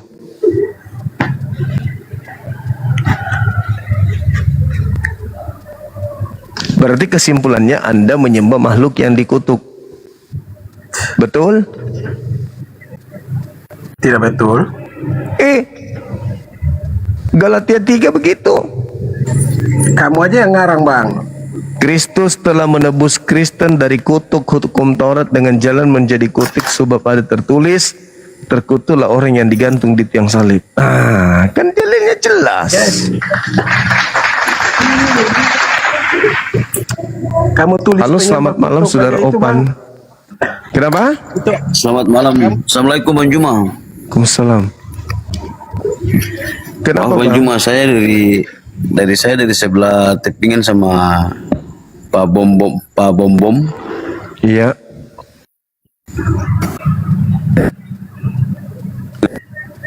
Terus Bang?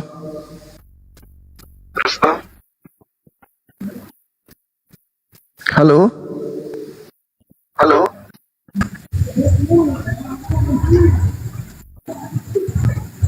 Ya, lanjut saudara Barbershop.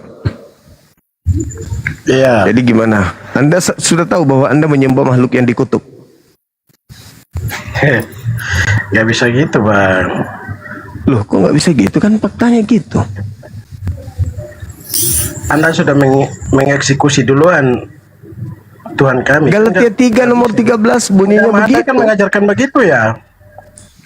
Galatia 3 nomor 13 yang mengajarkan Iya, itu, Bang. bukan Al-Quran. Agama Anda mengajarkan mengutuk Tuhan Allah orang lain begitu. Loh, Paulus yang mengutuk Tuhan Anda, bukan Tuhan Al-Quran saya. Saya bukan Paulus tanya yang Paulus. menulis. Bang, Galatia bukan saya tanya 3. Paulus. Bang, bukan saya tanya Paulus. Dari kata-kata dari plikop ini aja yang kamu apa aja menyembah kutuk, berarti itu Anda sudah mengeksekusi Tuhan kami begitu. Loh, yang mengeksekusikan Paulus yang mengatakan Kristus telah menebus Kristen dari kutuk hukum Taurat dengan jalan menjadi kutuk. Berarti Paulus yang mengajarkan itu, bukan saya. Makanya saya terheran-heran, kok bisa kalian menyembah makhluk terkutuk? Gimana dong? Bukan Paulus yang live ini malam, kan Bang Suma. Kan saya berdasar terhadap apa yang kulihat di Paulus yang live. Tapi saya lihat di Bible begitu tertulis, Galatia 3:13. Gak bisa begitu bang. Anggap saja bang ini hanya mau cari like aja di TikTok nih bang. Lah faktanya tertulis begitu. Gak bisa bang. Anda belum lihat orang salah, Anda berarti Anda sudah mengeksekusi. Tertulis di Galatia 3. Coba baca Galatia 3 nomor 13. Saya gak perlu baca bang, karena saya bukan pendeta. Berarti saya pendeta karena saya yang baca gitu. Galatia 3 nomor 3. Pahami itu ya, berarti itu Galatia 3 nomor 13. Yesus. Gini aja bang, agama kami mengajarkan yang baik. Apa yang baik kalau diajarkan Tuhannya mati dikutuk? Mana ada baik itu? Hei, Bang Suma. Tuhan Anda mati dengan jalan kutuk kok dibilang baik?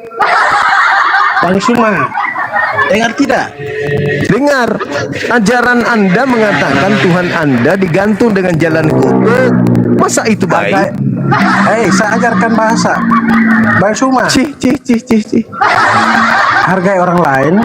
Hargai Kita sering menghargai. Kita menghargai pendapat orang lain. Itulah agama, Mang.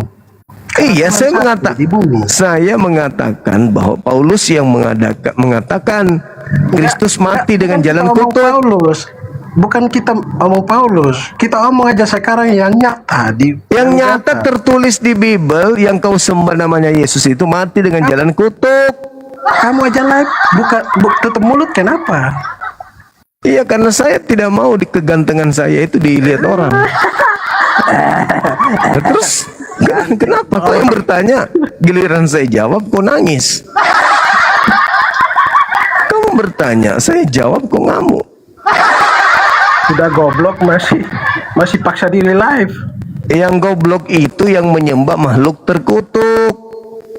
Ya, kamu yang menyembah makhluk terkutuk. Ya Anda lah, Anda kan menyembah Yesus. Yesus mati dengan jalan terkutuk. Ya itu kan Tuhan saya, bukan Tuhan. Ya berarti Anda harus mengakui bahwa Anda penyembah makhluk terkutuk kan? Bukan, ya terkutuk bagaimana Bang? Kira-kira saya nggak mengakui bahwa dia terkutuk. Berarti Anda melanggar aturan Paulus. Nah, melanggar gimana Bang? Galatia 3:13. Kristus telah menebus Kristen dari kutuk hukum Taurat dengan jalan menjadi kutuk karena Kristen. Satu kali, Tuhan saya cuma satu. Sebab ada tertulis terkutuklah Yesus. Mau bagaimanapun Bang yang mati di atas salib. Mau bagaimanapun Gitu Bang Suma omong, saya nggak akan percaya Bang Suma. Ya minimal percaya Bibelmu. Ya saya percaya Bibel saya karena memang. Nah, kalau percaya Bibelmu berarti kamu harus mengakui kamu menyembah makhluk terkutuk. Karena Bibel saya mengajarkan yang baik, hargai sesama manusia. Apa yang baik dari agama Anda kalau mengajarkan Tuhannya dikutuk? Hargai diri Anda sendiri. Kan Anda tidak menghargai diri Anda sendiri, makanya Anda tutup mulut. Goblok. Lucu ente ini. Yang bodoh itu yang menyembah makhluk terkutuk. Lebat, saya keluar bang. Oh, mendengar orang Kenapa ngomong enggak sama aja. kenapa enggak biji nangka aja yang kau sumbang? Daripada kau nyembah orang yang dikutuk. Oh, ini kau nyembah sepatu.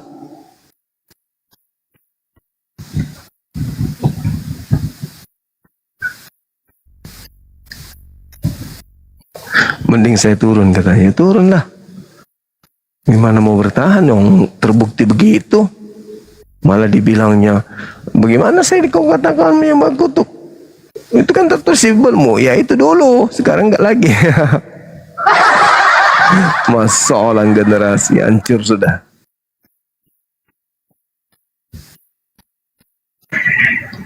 Halo, selamat malam. Halo.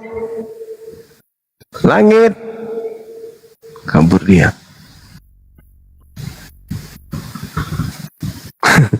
Emosi ujung-ujungnya kan.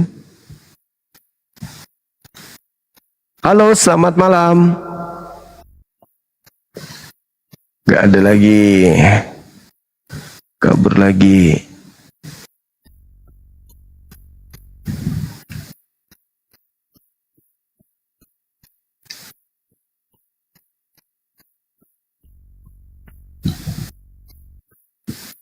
Halo, selamat malam saudara Jintak. Halo,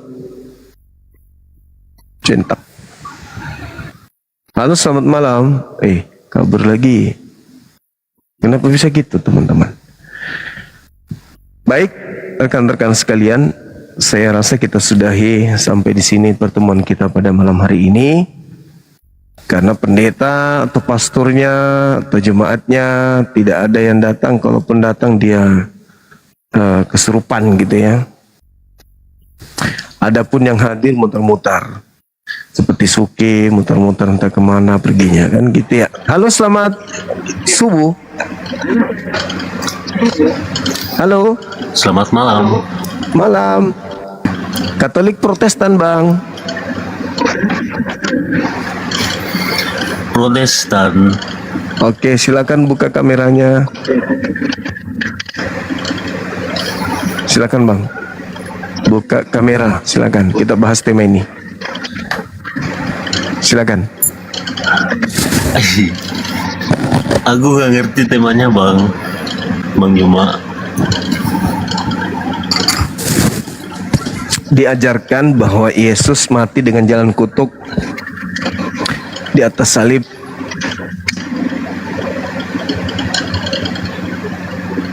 Begitu bang.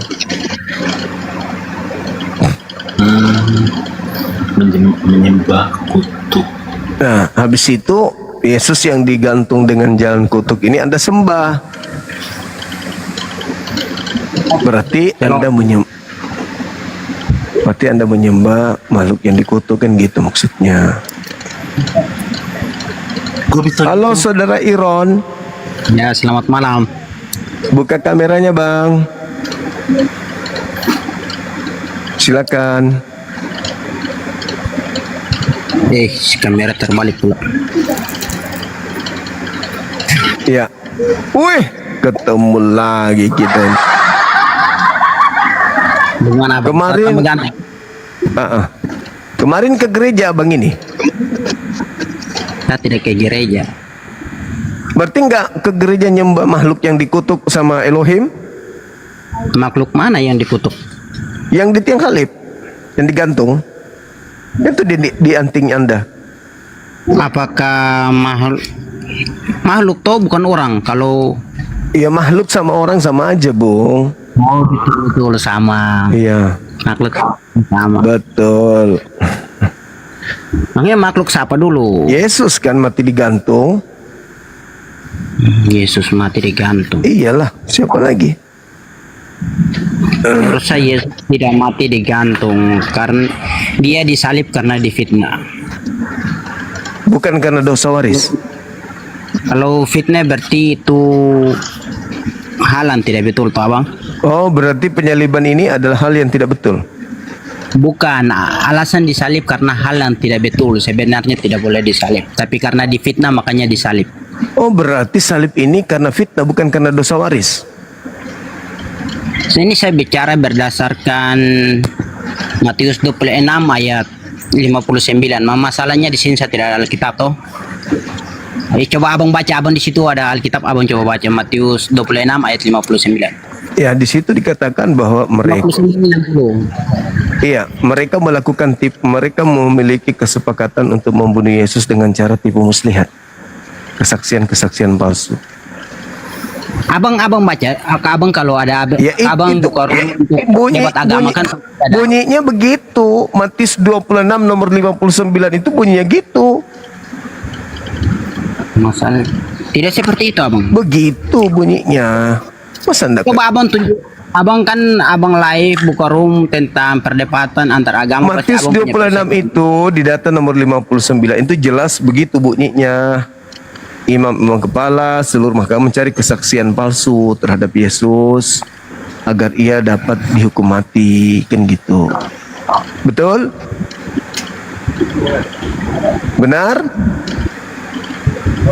Berarti kurang lengkap. Coba abang ada Alkitab, abang juga tunjuk ke baca, kita sama-sama dengar tuh abang, karena abang buka room untuk diskusi begini kan pasti punya persiapan. ya begitulah dalilnya bunyinya di data nomor Ya coba abang 59. abang tunjukkan baru baca toh. Apa salahnya abang tunjukkan baru baca?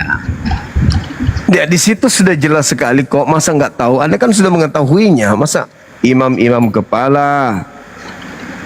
Kalau saya mau bicara ini pun takut saya salah hafal ayat tersebut toh. Imam kepala malah seluruh mahkamah agama kemudian mencari kesaksian palsu.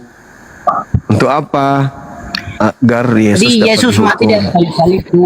Memang salib itu tempatnya orang gantung di tiang salib itu tempatnya untuk orang-orang yang terkutuk. Tapi itu sebenarnya bukan Yesus, karena Yesus bukan sebenarnya orang yang terkutuk. Lalu siapa yang terkutuk? Ya saya juga tidak tahu siapa yang terkutuk. Tapi Yesus di atas tiang salib ada difitnah. Berarti Yesus tidak dikutuk atau dikutuk? Yesus tidak dikutuk. Tapi dalilnya dikutuk. Atas dasar dia difitnah. Enggak, katanya kata Paulus untuk nebus dosa, makanya dia dikutuk. Mana yang betul? Paulus untuk tebus dosa. Jadi Mana yang- insan naik tuh. Berarti kalian ini penyembah manusia yang dikutuk kan? Oh itu beda cerita manusia dikutuk Nah, dengan Yesus. Enggak bisa beda bang, karena begitu yang tertulis di kitab saudara itu begitu. Kalau dibilang manusia terkutuk, itu berarti orang yang benar harus dikutuk dan harus dapat hukuman tersebut. Tetapi ini Yesus dia hanya difitnah untuk mendapatkan hukuman tersebut. Berarti keselamatan Anda berasal dari fitnah, gitu. Iya, Keselamatan berasal dari fitnah. iya dong. Benar nggak?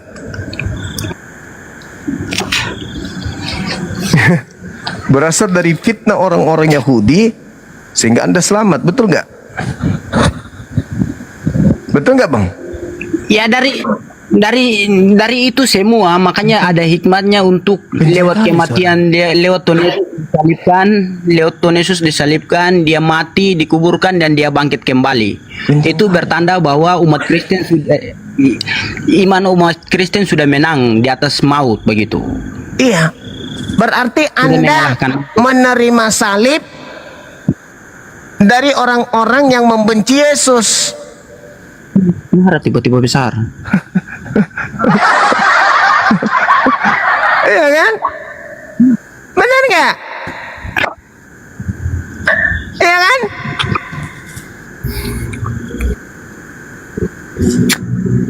Iya kan?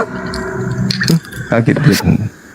Itu abang mau bicara dong tuh semua tidak betul menurut keyakinan Kristen, semua tidak betul. Iya. Tapi tidak apa-apa lah, ikut abang po. Iya, penyaliban itu Abang po cara berpikir terjadi. saja. Penyaliban itu terjadi karena itu. Karena orang-orang tidak percaya kepada Yesus, makanya mereka menyalibkan. Dan setelah mereka menyalibkan, mereka menuliskan Yesus mati dengan jalan kutuk, berarti Anda menyembah manusia yang dikutuk. Siapa yang mengutuk Yesus, Bang?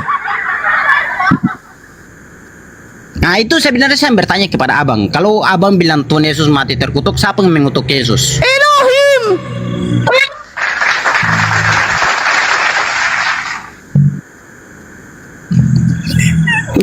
Boleh tahu Elohim itu yang berarti apa? Elohim itu Tuhannya Yahudi. Karena kalau ini saya tanya Elohim menurut artinya abang. Kalau dalam Alkitab tuh setiap nama yang di dalam Alkitab tuh pasti punya arti. Kalau menurut abang punya arti jangan sampai berbeda dengan yang dalam Alkitab. Kalau berbeda berarti apa nih, kita bicara tentang orang yang berbeda. Elohim artinya Tuhan-Tuhanan atau kumpulan Tuhan.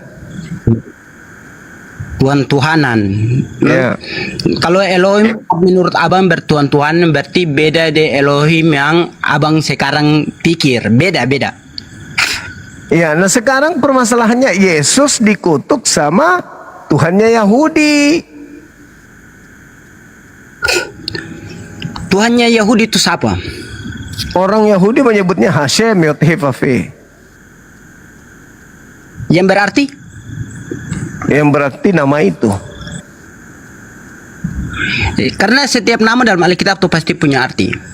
Oh ya? Kalau abang tahu Yot-Heh-Vaveh, Yot-Heh-Vaveh itu artinya yang ada, yang akan ada.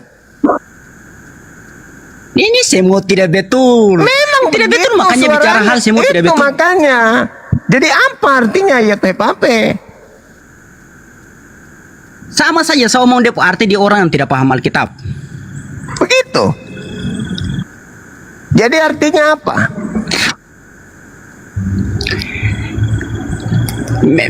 Menurut abang Yot-Heh-Vaveh itu artinya apa? Karena abang di sini macam kayak asal bicara. Ya huwahu. Duhai di kau yang maha hidup yang ada, yang adalah dia. Itu artinya apa lagi? Wiwayawathu nih.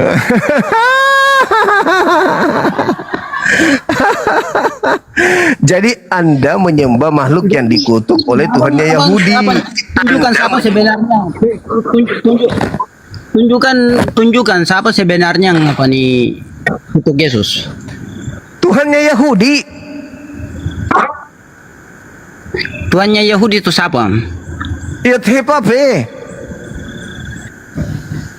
Yot-Heh-Vaveh. Ya. Itu menurut ini apa nih tanya menurut pandangan abang. Yot-Heh-Vaveh itu kalau dia arti itu abang tidak tahu. Jadi Yot-Heh-Vaveh itu sebenarnya dia tempat di mana? Di langit. Bertahta di atas langit. Di langit. Bertakhta di atas langit. Iya. Jadi kalau abang punya apa nih, Tuhan bertakhta di mana? Di singgasananya, di Arsy. Di mana? Singgasana namanya Arsy. Namanya Ars. Ya, kalau di Yahudi di Ketubim. Orang dalam siapa orang yang pernah ke sana semenjak dia hidup yang apa nih bersaksi dalam kitab abang? Nggak ada yang pernah ke sana. Ke Arsy itu nggak ada. Terus buat apa manusia hidup di dunia menceritakan tentang hal yang tidak manusia ketahui? Iya, untuk orang imani. Sama saja imani kalau tidak tahu. Lah, justru karena tahu makanya diimani. Tahu dari mana? Dari wahyu Al-Quran. Dari wahyu Al-Quran. Ya. Wahyu Al-Quran tuh apa nih? Datang dari mana? Dari Allah. Dari Allah. Allah tuh di mana? Di atas, di Arsy. Di atas di ars. Apa nih Al-Quran datang tuh apa nih langsung dengan sendirinya datang atau ada orang antar atau cara bagaimana? Roh Kudus yang antar. Roh Kudus yang antar. Dalam abang punya iman juga ada yang namanya Roh Kudus. Ya justru kami lah yang punya Roh Kudus itu, Kristen nggak ada. Oke. Roh Kudus itu yang berbentuk apa menurut abang punya keyakinan? Tergantung, dia kadang datang sebagai manusia, datang sebagai malaikat, tergantung. Kadang dia datang sebagai manusia, kadang dia datang sebagai malaikat. Oke? Iya. Dia datang tuh dengan saat seperti bagaimana, dalam keadaan apa? Pada saat kemudian Nabi Muhammad menghadapi masalah yang membutuhkan aturan. Berarti Roh Kudus datang dalam rupa apa saja di saat Nabi Muhammad membutuhkan? Iya. Datang dalam rupa manusia kadang. Dalam rupa manusia di saat Nabi Muhammad membutuhkan. Kalau orang lain membutuhkan? Sama. Ketika Nabi Muhammad menghadapi masalah di tengah-tengah kaumnya dan ada hal yang harus disampaikan oleh Allah terkait dengan kemaslahatan hidup manusia sampai kiamat. Jadi Allah bagaimana? Ulang.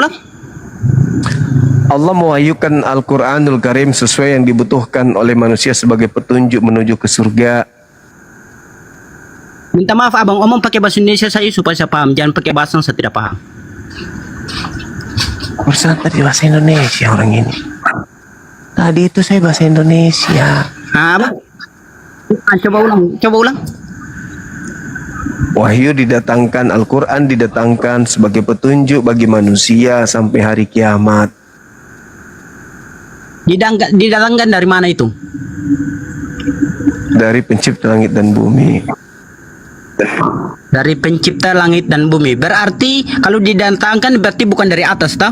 Kalau dari atas berarti diturunkan. Ini didatangkan. Didatangkan Iya. dari mana itu? Dari langit, dari atas. Apakah dari langit disebut didatangkan? Iya, didatangkan karena dia datang dari tidak ada menjadi ada, turun ke bumi, itu datang dari atas. Kalau dari tiada menjadi ada itu dia nama sulap. Berarti Yesus ini sulap. Ini kita bicara tentang keyakinan abang tentang Al-Quran dari mana dia datang. Tapi kan tadinya Yesus juga tak ada menjadi ada. Ini bicara ada. Ini kita Tadinya Yesus tidak ada, tiba-tiba ibunya menghamilkan, lalu dia melahirkan. Berarti dia sulap. Tidak, menyangkut abang tadi mengaku bilang dalam abang pu kitab juga, dalam abang pu keyakinan juga ada yang namanya Roh Kudus. Ya kan memang Roh Kudus itu hanya di Islam, kalian cuma ikut-ikutan menyebutnya. Dari mana buktinya? Dari mana abang tahu kalau kami ikut-ikutan? Lihat, karena dalam bahasa Yunani bukan Roh Kudus yang tertulis pneumahagios, hagios atau hagion, artinya hantu suci. Kalau diterjemahkan ke bahasa Indonesia? Hantu suci.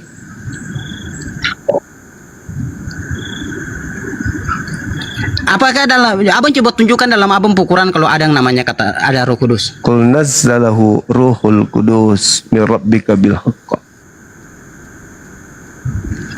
Itu kan di dalam dua orang Arab di setiap video juga ada dua orang Kan Arab Kristen. Al-Quran. Anda katakan Al-Quran, mana ada dua orang Kristen mengatakan Roh Kudus, ada aja. Sekarang saya tanya, apakah Roh Kudus lebih dahulu dalam Alkitab atau Al-Quran? Lebih dulu kepada Nabi Musa alaihissalam. Saya tidak tanya kepada siapa, kepada kitab mana. Lalu datang ke Nabi Isa alaihissalam. Saya tidak tanya kepada siapa Roh Kudus Lalu itu datang kepada tapi Nabi di kitab mana lebih dahulu tertulis? Di kitab mana lebih dahulu tertulis? Di kitab saya dong. Di kitab mana lebih dahulu tertulis? Di kitab saya lah. Oke. Apakah Injil dan Taurat lebih dahulu ada atau Quran? Ketika Taurat datang dia bahasa Ibrani, Injil bahasa Aramam, dan Al-Quran bahasa Arab. Tiba-tiba penjajah datang membawa buku berbahasa Belanda diterjemahkan masuk ke dalam bahasa Arab, yaitu Roh Kudus. Tadinya pneumahotheos. Kalau begitu abang coba tunjukkan yang mana Injil sebenarnya dan Taurat sebenarnya. Itu kitabnya orang Yahudi, bukan kitab saya.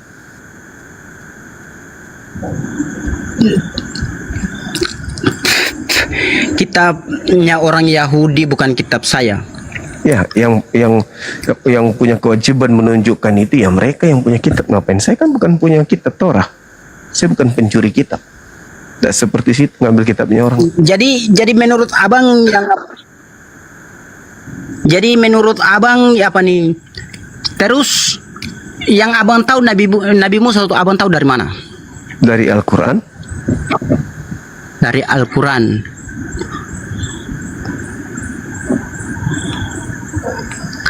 Itu berarti sekarang semua ini dalam kaimpu Alkitab juga ada namanya Nabi Musa, dalam abang pu kitab juga ada nama apa nih Nabi Itu Musa. bukan Berarti kitab Anda, itu kitabnya orang Yahudi. Kitab saya nama Kitabnya sebelumnya tuh Yahudi. itu nama tersebut. Itu kitabnya orang Yahudi. Tapi dalam Alkitab, iya abang mau Kalian bilang orang Yahudi, tapi itu yang saya salah. Kalian ambil tanpa sah itu. Tidak minta legalitas yang nggak ada. Ini kita bicara tentang ambil tanpa sah atau tidak. Terus? Ya, Sekarang saya tanya, kitab yang biasa saya baca, biasa kami pakai untuk pakai di gereja untuk baca firman Tuhan. Itu tuh di dalam situ juga ada Nabi Musa. Dalam abang pun kitab juga ada namanya Nabi Musa. Apakah nama tersebut diambil dari mana? Atau tertulis di kitab mana lebih dahulu? Iya, di kitab Al-Quran sudah ada. Kalau di kitab Anda itu bukan Musa, Moses. Kalian yang niru-niru kami. Terus apa nih Nabi yang menyelamatkan apa nih bangsa Israel dari tanah Mesir itu dia nama siapa? Moses. Ini yang dia nama berbohong, jelas-jelas berbohong. Moses namanya memang. Ketuhuan toh. Dalam bahasa Coba penonton, Ibrani. kamu saya mau tahu. Musa itu di Al-Quran.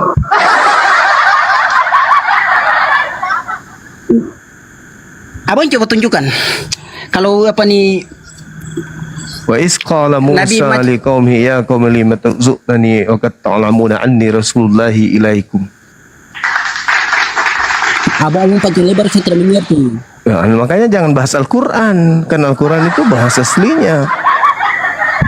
Kecuali surat-surat kepompong, cuman terjemahan. Iya, abang bertanya itu di antara itu dua kitab tuh hanya itu satu nama saja. Apakah Quran yang menciplak atau Alkitab yang menciplak? Nggak ada yang jiplak. Al-Quran saya Terus mengatakan Musa. Terus Quran apa tuh? Kitabnya orang Yahudi mengatakan nih? Moses. Kalau saya kasih tunjuk dalam apa nih Alkitab kalau ada nama Musa? Silakan Anda tunjukkan kalau ada. Abang buat perjanjian, saya kasih tunjuk kalau betul abang buat apa? Tutup abang perum. Saya cukur kumismu pakai kacangkul. Tidak, abang ngomong betul. Kalau tutup abang perum betul saya kasih tunjuk. Iya, silakan. Oke. Semua penonton saksikan ya. Iya.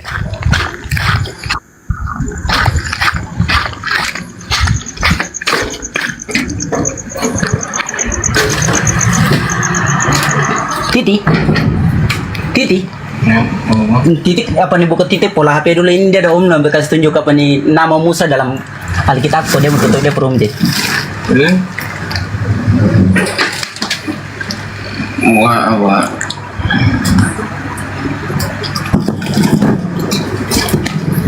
Oh, mau lihat Alkitab.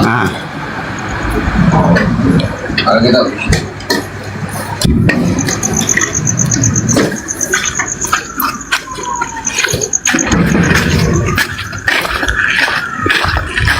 Abang pegang abang janji tutup rumah. Iya, tapi kalau tidak ada atau kitabmu yang menjiplak berarti tidak ada kamu semutat.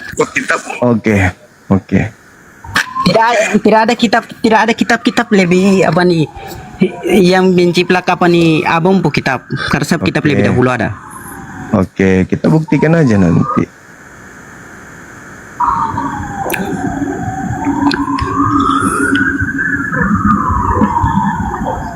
Tunjukkan. Silakan. Kerja apa sih cari abang? Saya kasih contoh Imamat 17 nomor 1 aja, tulis buka di situ. Biar Anda segera ini. Biar Anda segera murtad. Silakan.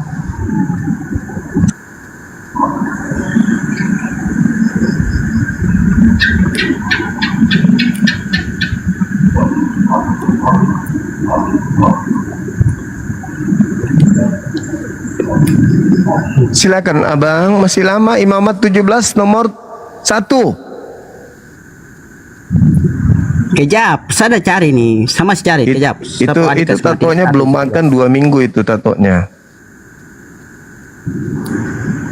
Itu di telinga juga ada tergantung lambang kutuk, lambang antikristus. Abang pegang janji dalam Alkitab. Imamat 17 nomor 1 baca.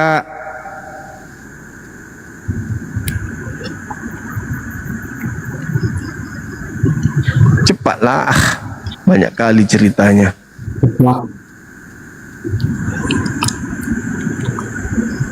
Udahlah, lama kali bah. Ini setiap hari ke hari itu. Ayolah. Masih lama. Kejap.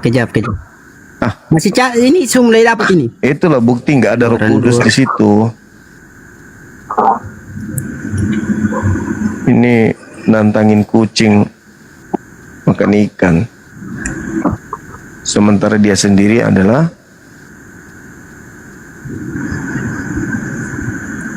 semut. Hei! Kejap abang, santai. Cari apa rupanya? Ambil di Kisah Para Rasul 3 nomor 22. Imamat 17 nomor 1. Banyak kali ceritanya bah. Kita rumah lama. Keburu tatonya lepas dari dada nanti.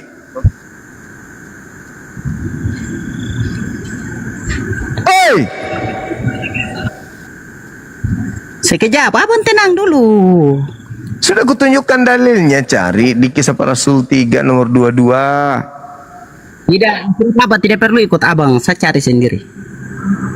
Langsung ada nama Musa di situ, berfirmanlah Tuhan kepada Musa. Imamat 17 nomor 1. Nah, kalau abang sudah tahu berarti abang tutup abang pun akun sudah. Karena dalam Alkitab ada tuh. Ya, tapi kan bukan bahasa Indonesia kitab Anda itu aslinya. Bahasa aslinya dong. Jadi kita omong bilang apa? Kitab Kristen dan hadis dalam bahasa Indonesia baru-baru ya di abad ke-18. Layu dia. Bukti abang tidak apa nih tepati abang pun janji. Kalau abang tahu dalam Alkitab ada berarti abang pun rumah. Mana bahasa Indonesia Musa itu bahasa Quran. Mari saya buktikan kalau gitu. Anda tidak ada ilmu. Saya buktikan nih. Tatap saya di sini biar buka kameranya. Anda ini masih kecil dan nakal Anda. Nakal bagaimana? Ini kita bicara abang tepati abang pun janji berabang. Mas tahu dalam Alkitab, nah monggo, silakan. Ini buktinya, sabar dulu. Sedangkan seluruh dunia tahu kalau yang orang Kristen pakai ini Alkitab atau Bible. Ya, bahasa Indonesia itu macam ini yang buka ya. Iyalah, pakai bahasa kita mengerti. Berarti kamu meniru-niru bahasa Quran. Kau menjelaskan. Dari mana kita meniru? Buku kitab lebih dahulu ada daripada abang buku. Nenek Kipler nih aku tunjukkan nih semua. Abang nih. Baru ada dia nih. Nih aku tunjukkan nih. Nih. Imamat 17 nomor 1. Tuhan berfirman kepada Musa. Musa kan ini? Musa kan? Iya Musa. Ini abang. Apa bahasa aslinya? Tutup aku. Bahasa aslinya Musa apa? Bahasa aslinya dalam bahasa Ibrani. Ini lihat. Ini kita ngomong apa nih? Cari apa nama? Mose. Itu Mose. Itu apa nih? Mose. Apa nih tulisan apa? Ini asli perjanjian lama Mose. Perjanjian lama ini Mose, bukan Musa. Nah, sekarang kita ambil perjanjian baru. Perjanjian baru di Kisah Para Rasul 3 nomor 22. Bukan kata dikatakan Musa nih, dikatakan Musa nih, bukan dikatakan Musa. Tadi Mose. Dalam bahasa Ibrani Mose. Sekarang kita bahasa Yunani. Bahasa Yunani, sahabat dulu diam, jaga kumis yang lepas. Ini Musa dalam bahasa Yunani. Musa ini Musa. Kita ketik Musa nih. Nih Musa kita ketik. Musa. Kita klik bahasa aslinya. Apa yang tertulis? Moseus. Moseus. Moseus. Itu bahasa Yunani. Bahasa Ibraninya Mose.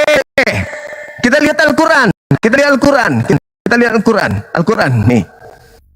Wa iz qala Musa. Wa iz qala Musa. Nih Musa nih.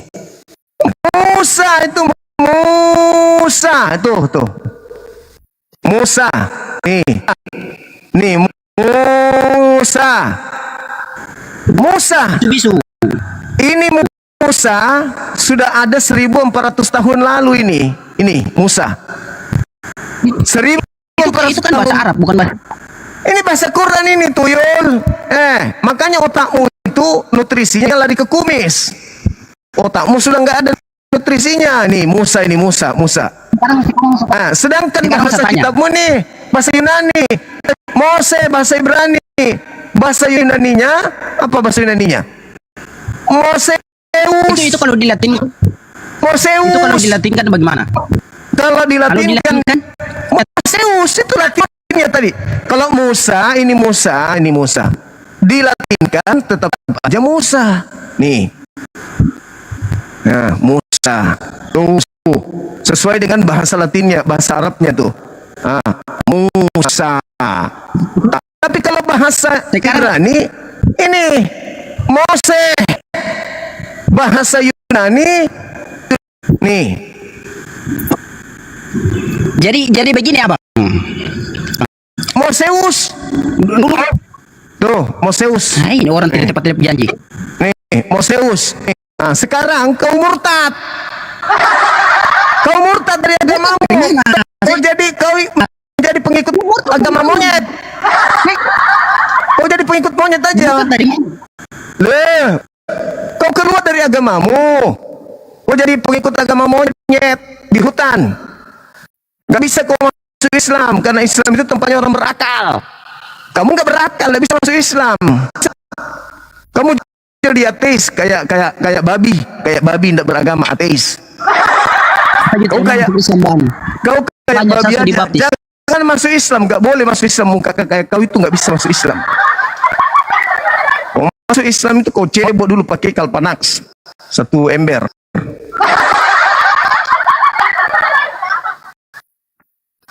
Gak bisa. Malu kau kan? Malu.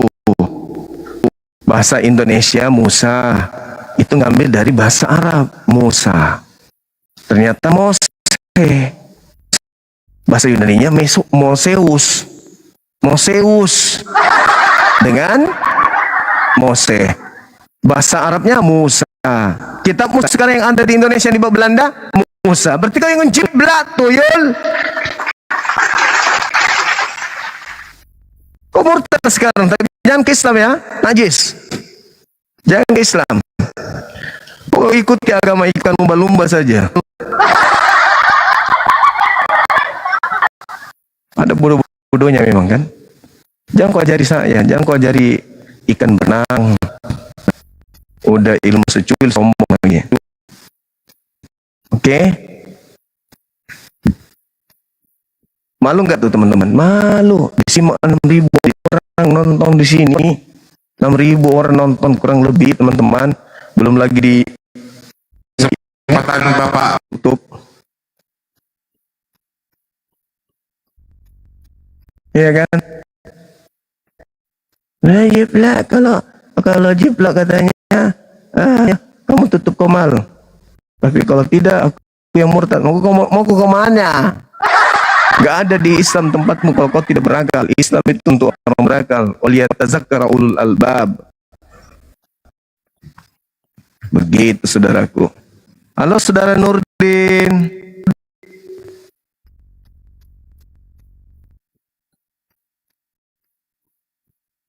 Silakan teman-teman non muslim kalau masih ada lagi ingin dipermalukan kayak tadi, menjajal dengan pertanyaan-pertanyaan konyol, dijawab sampai berujung kepada dikatakan Al-Quran jiplak. Makan tuh, makan. Kena sendiri kau kan? Malu enggak tuh? Malu. Malu dong. Malu. Mau murtad katanya, tapi jangan ke Islam. Kau keluar dari ajaran agamamu yang mengatakan Kristus mati dengan jalan kutub, kan gitu.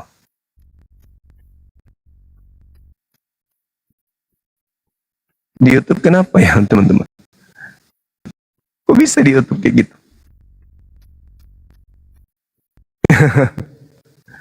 Gimana itu di YouTube teman-teman? Ada error ya? Oh iya. Sabar ya.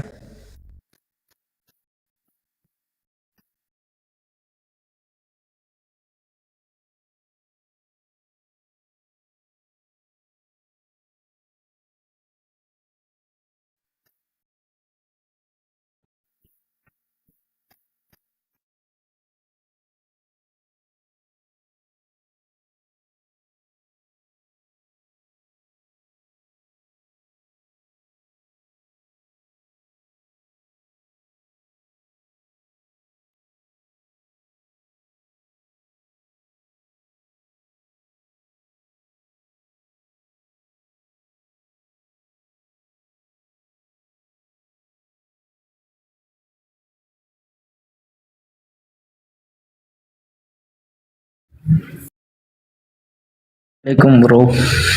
Waalaikum. Silakan, dari mana bang?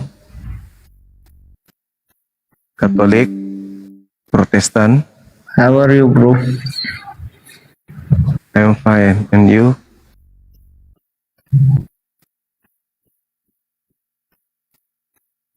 I'm boring to see you, my brother. I'm sorry.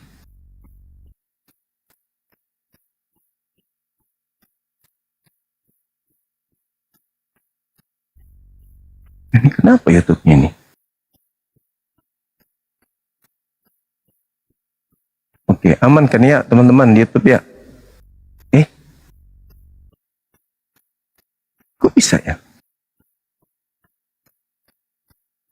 Oke, aman. Silakan. Masih adakah onde-onde? Ya gitu teman-teman sekalian, kita sudah membuktikan kepada mereka ya, kepada yang nyimak juga, bahwa mereka yang jiplak. Tidak ada di kitab mereka Musa, nggak ada. Yang ada Moseus dengan Mose. Harusnya Emmanuel itu jangan Emmanuel, tetapi Emmanuelos. Emmanueleseus.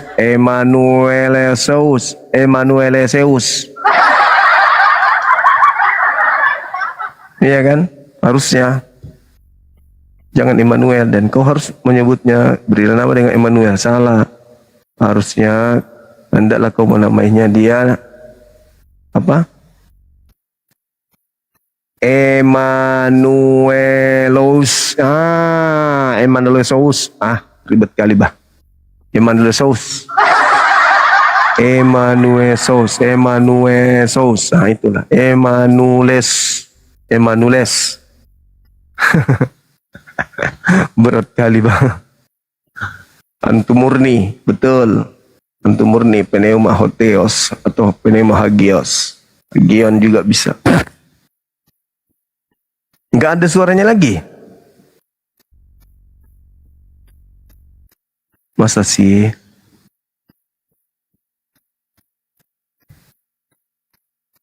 Masa? Oh ya? Ya maafkan diriku kalau gitu. Oke teman-teman, silakan saudara non muslim kalau masih mendengarkan ini, silakan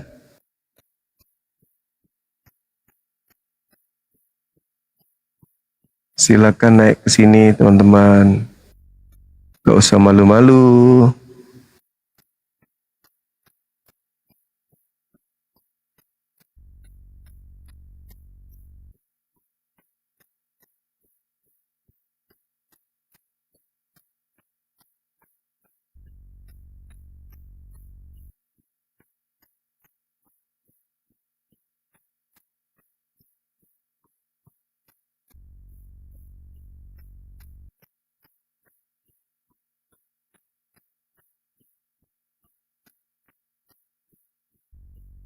Oke.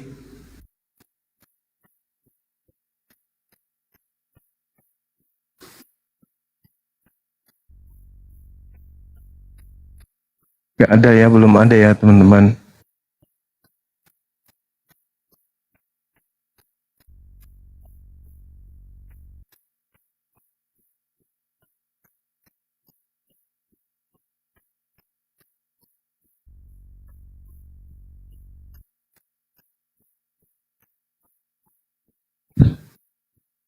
Selamat siang Saudara Hafiz.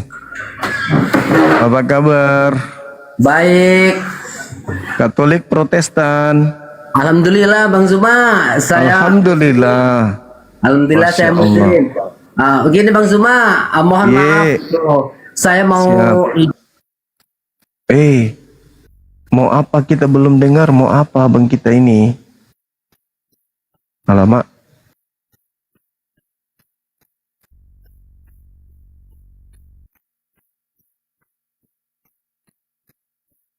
Sorry kawan, sorry.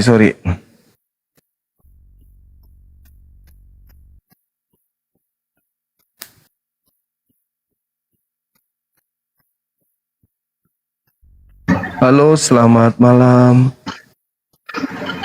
Saudara Selamat malam. Uli. Malam juga. Iya, Abang Juma. Kristen, Katolik. Aku Kristen. Aku mau bertanya bisa nggak?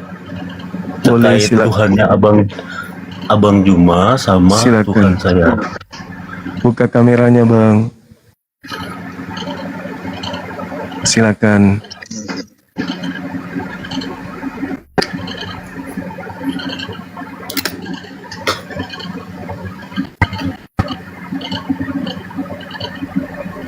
Oke, salam kenal. Halo Bang. Halo juga. Bang, aku mau nanya dong. Boleh. Silakan. Boleh. Kan Tuhannya Abang tuh kan Allah Subhanahu wa Ta'ala. Terus sama Tuhan tuh perbedaannya di mana? Kok aku sering sih dengar komanya Bang Juma selalu ngomong kalau Tuhan aku tuh tertutup ini ya, ini kan di dunia. Aku masih ingin tahu aja gimana perbedaannya sama Tuhan aku. Oke. Kalau Tuhan saya itu Maha Suci, Maha Tinggi, ya, Bang. Al-Malikul Quddus. Jadi Tuhan saya itu Maharaja dan juga Maha Suci. Wallahu alladzi la ilaha illahu alimul ghaibi wasyahadah huwar rahmanur rahim. Wallahu alladzi la ilaha illahu al-malikul quddusus salamul mu'minun. Oke, gitulah. Wallahu alladzi la ilaha illahu alimul ghaibi wasyahadah huwar rahmanur rahim. Wallahu alladzi la ilaha illahu Al-Malikul Quddus, Salamul Mu'minul Muhaiminul Azizul Jabbarul Mutakabbir. Itu ya teman-teman ya. Nah, jadi Tuhan saya itu Maha Suci. Sedangkan Tuhan Anda adalah Tuhan yang dikutuk oleh Tuhannya Yahudi. Jadi beda. Gimana dong?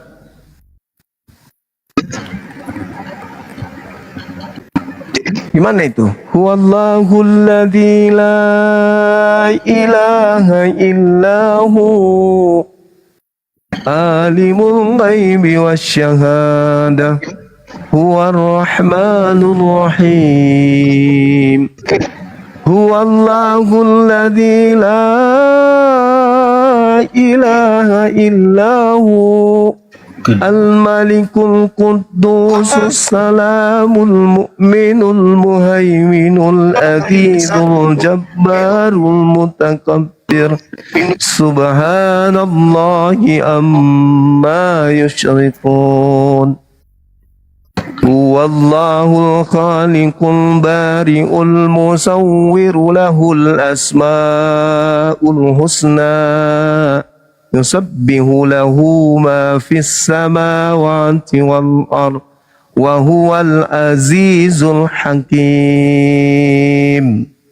Maha suci Tuhanku, sedangkan Tuhanmu dikutuk oleh Tuhannya Yahudi karena dia harus menebus kutuk Torah dengan jalan menjadi kutuk. Gitu, sangat disayangkan.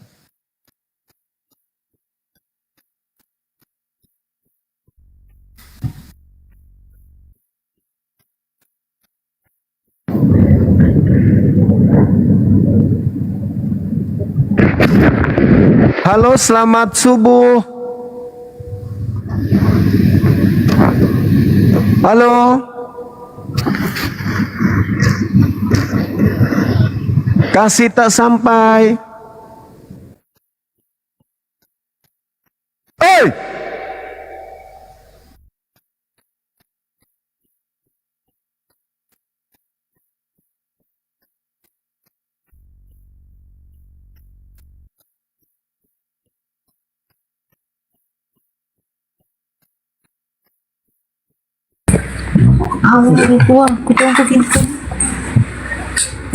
Halo, assalamualaikum Deng.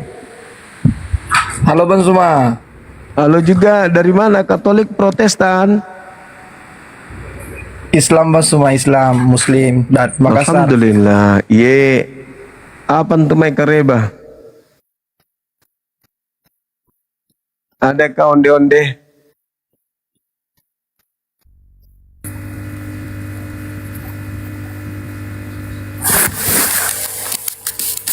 Halo. Ya. Buka kameranya, Bang. Pak Haji. Halo saudara Kai. Halo. Kereta Api Indonesia, selamat malam. Nggak ada lagi teman-teman, lari lagi.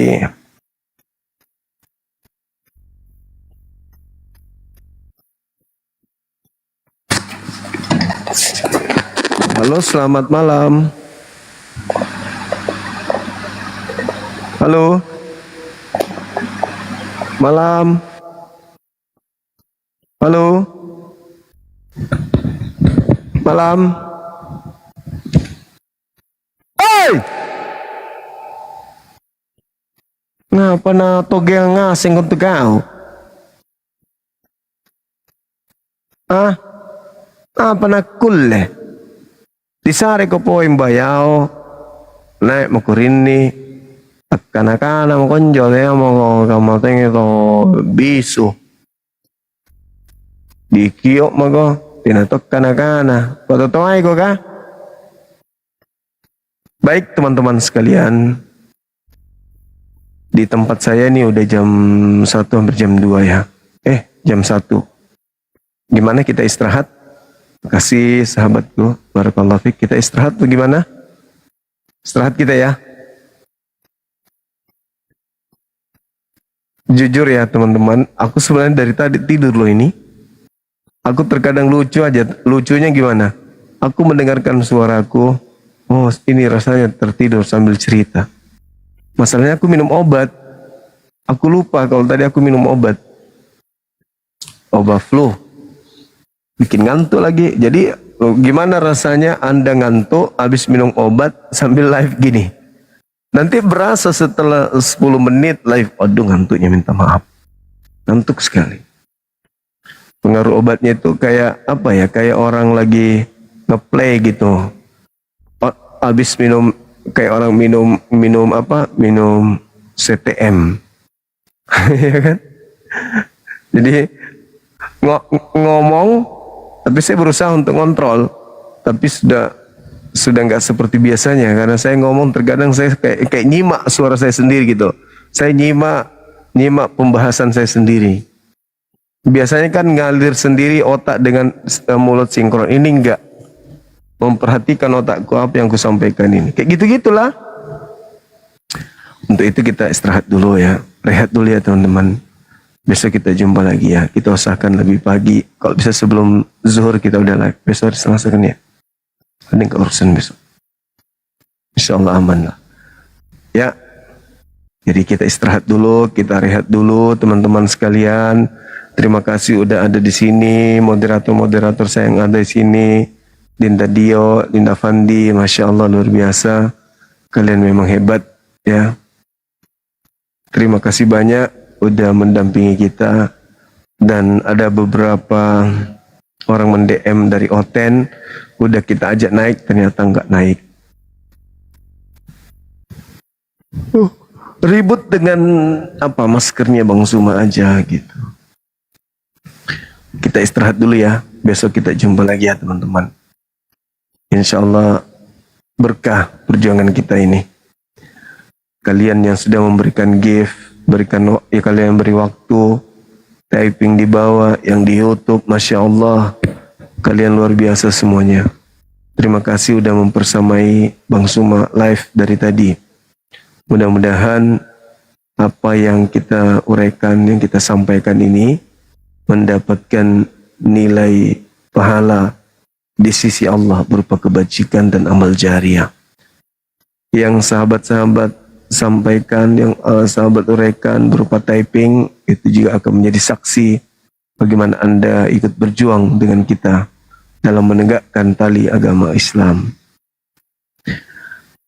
Mohon maaf ketika ada sesuatu yang kurang, ketika ada bahasa saya yang kurang pantas, atau ada bahasa tubuh saya yang tidak mengenakan, saya minta maaf yang setinggi-tingginya. Kepada saudara-saudara saya non-muslim, dalam ini Kristen, ketika ada kebenaran yang saya sampaikan menyakiti hati saudara, saya minta maaf. Tujuan saya hanya mengedukasi. Kalaupun ada yang keliru dari paparan saya, silakan naik ke sini, bantah, luruskan. Ya. Itu kewajiban saudara untuk meluruskan ketika ada yang keliru. Tapi yang pasti kalian harus tahu, saya lakukan ini bukan karena kebencian, bukan karena memusuhi kalian, enggak. Semata-mata karena sayang, semata-mata karena cinta, semata-mata karena tidak ingin menikmati keselamatan itu sendiri. Untuk itulah saya sekali lagi mengucapkan banyak terima kasih kepada kalian semuanya. Yang tap-tap layar, yang memposting ulang, semuanya saya ucapkan terima kasih. Hanya Allah yang bisa membalas apa yang kalian telah berikan kepada saya dan tim saya. Ya, teman-teman sekalian, kita akhiri. Subhanakallahumma bihamdi, asyhadu an la ilaha illa anta, astaghfiruka wa atubu ilaih. Salam tauhid, salam satu Tuhan. Jayalah Islam kita, jayalah Indonesia kita. Assalamualaikum warahmatullahi wabarakatuh.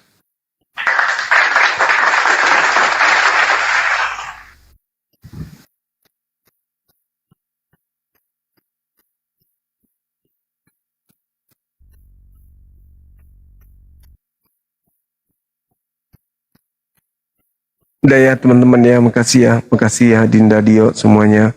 Kita istirahat dulu ya teman-teman. Besok jumpa lagi kita insya Allah ya. Jaga kesehatan kalian semuanya.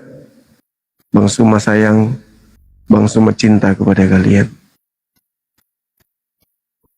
A'udzubillahi minasyaitonirrajim. Huwallahul ladzi la ilaha illahu alimul ghaibi wasyahada huwar rahmanur rahim huwallahul ladzi la ilaha illahu al-malikul qudusus salamul mu'minul muhaiminul azizul jabbarul mutakabbir Subhanallahi amma yusrikun. Huwallahul khaliqul bari'ul musawwiru lahul asma'ul husna. Yusabbihu lahu ma fis samawati wal ardh wa huwal azizul hakim. Sadaqallahul azim. Saya semakin mengantuk dibuatnya, ya Allah ya Karim. Terima kasih banyak. Assalamualaikum warahmatullahi wabarakatuh.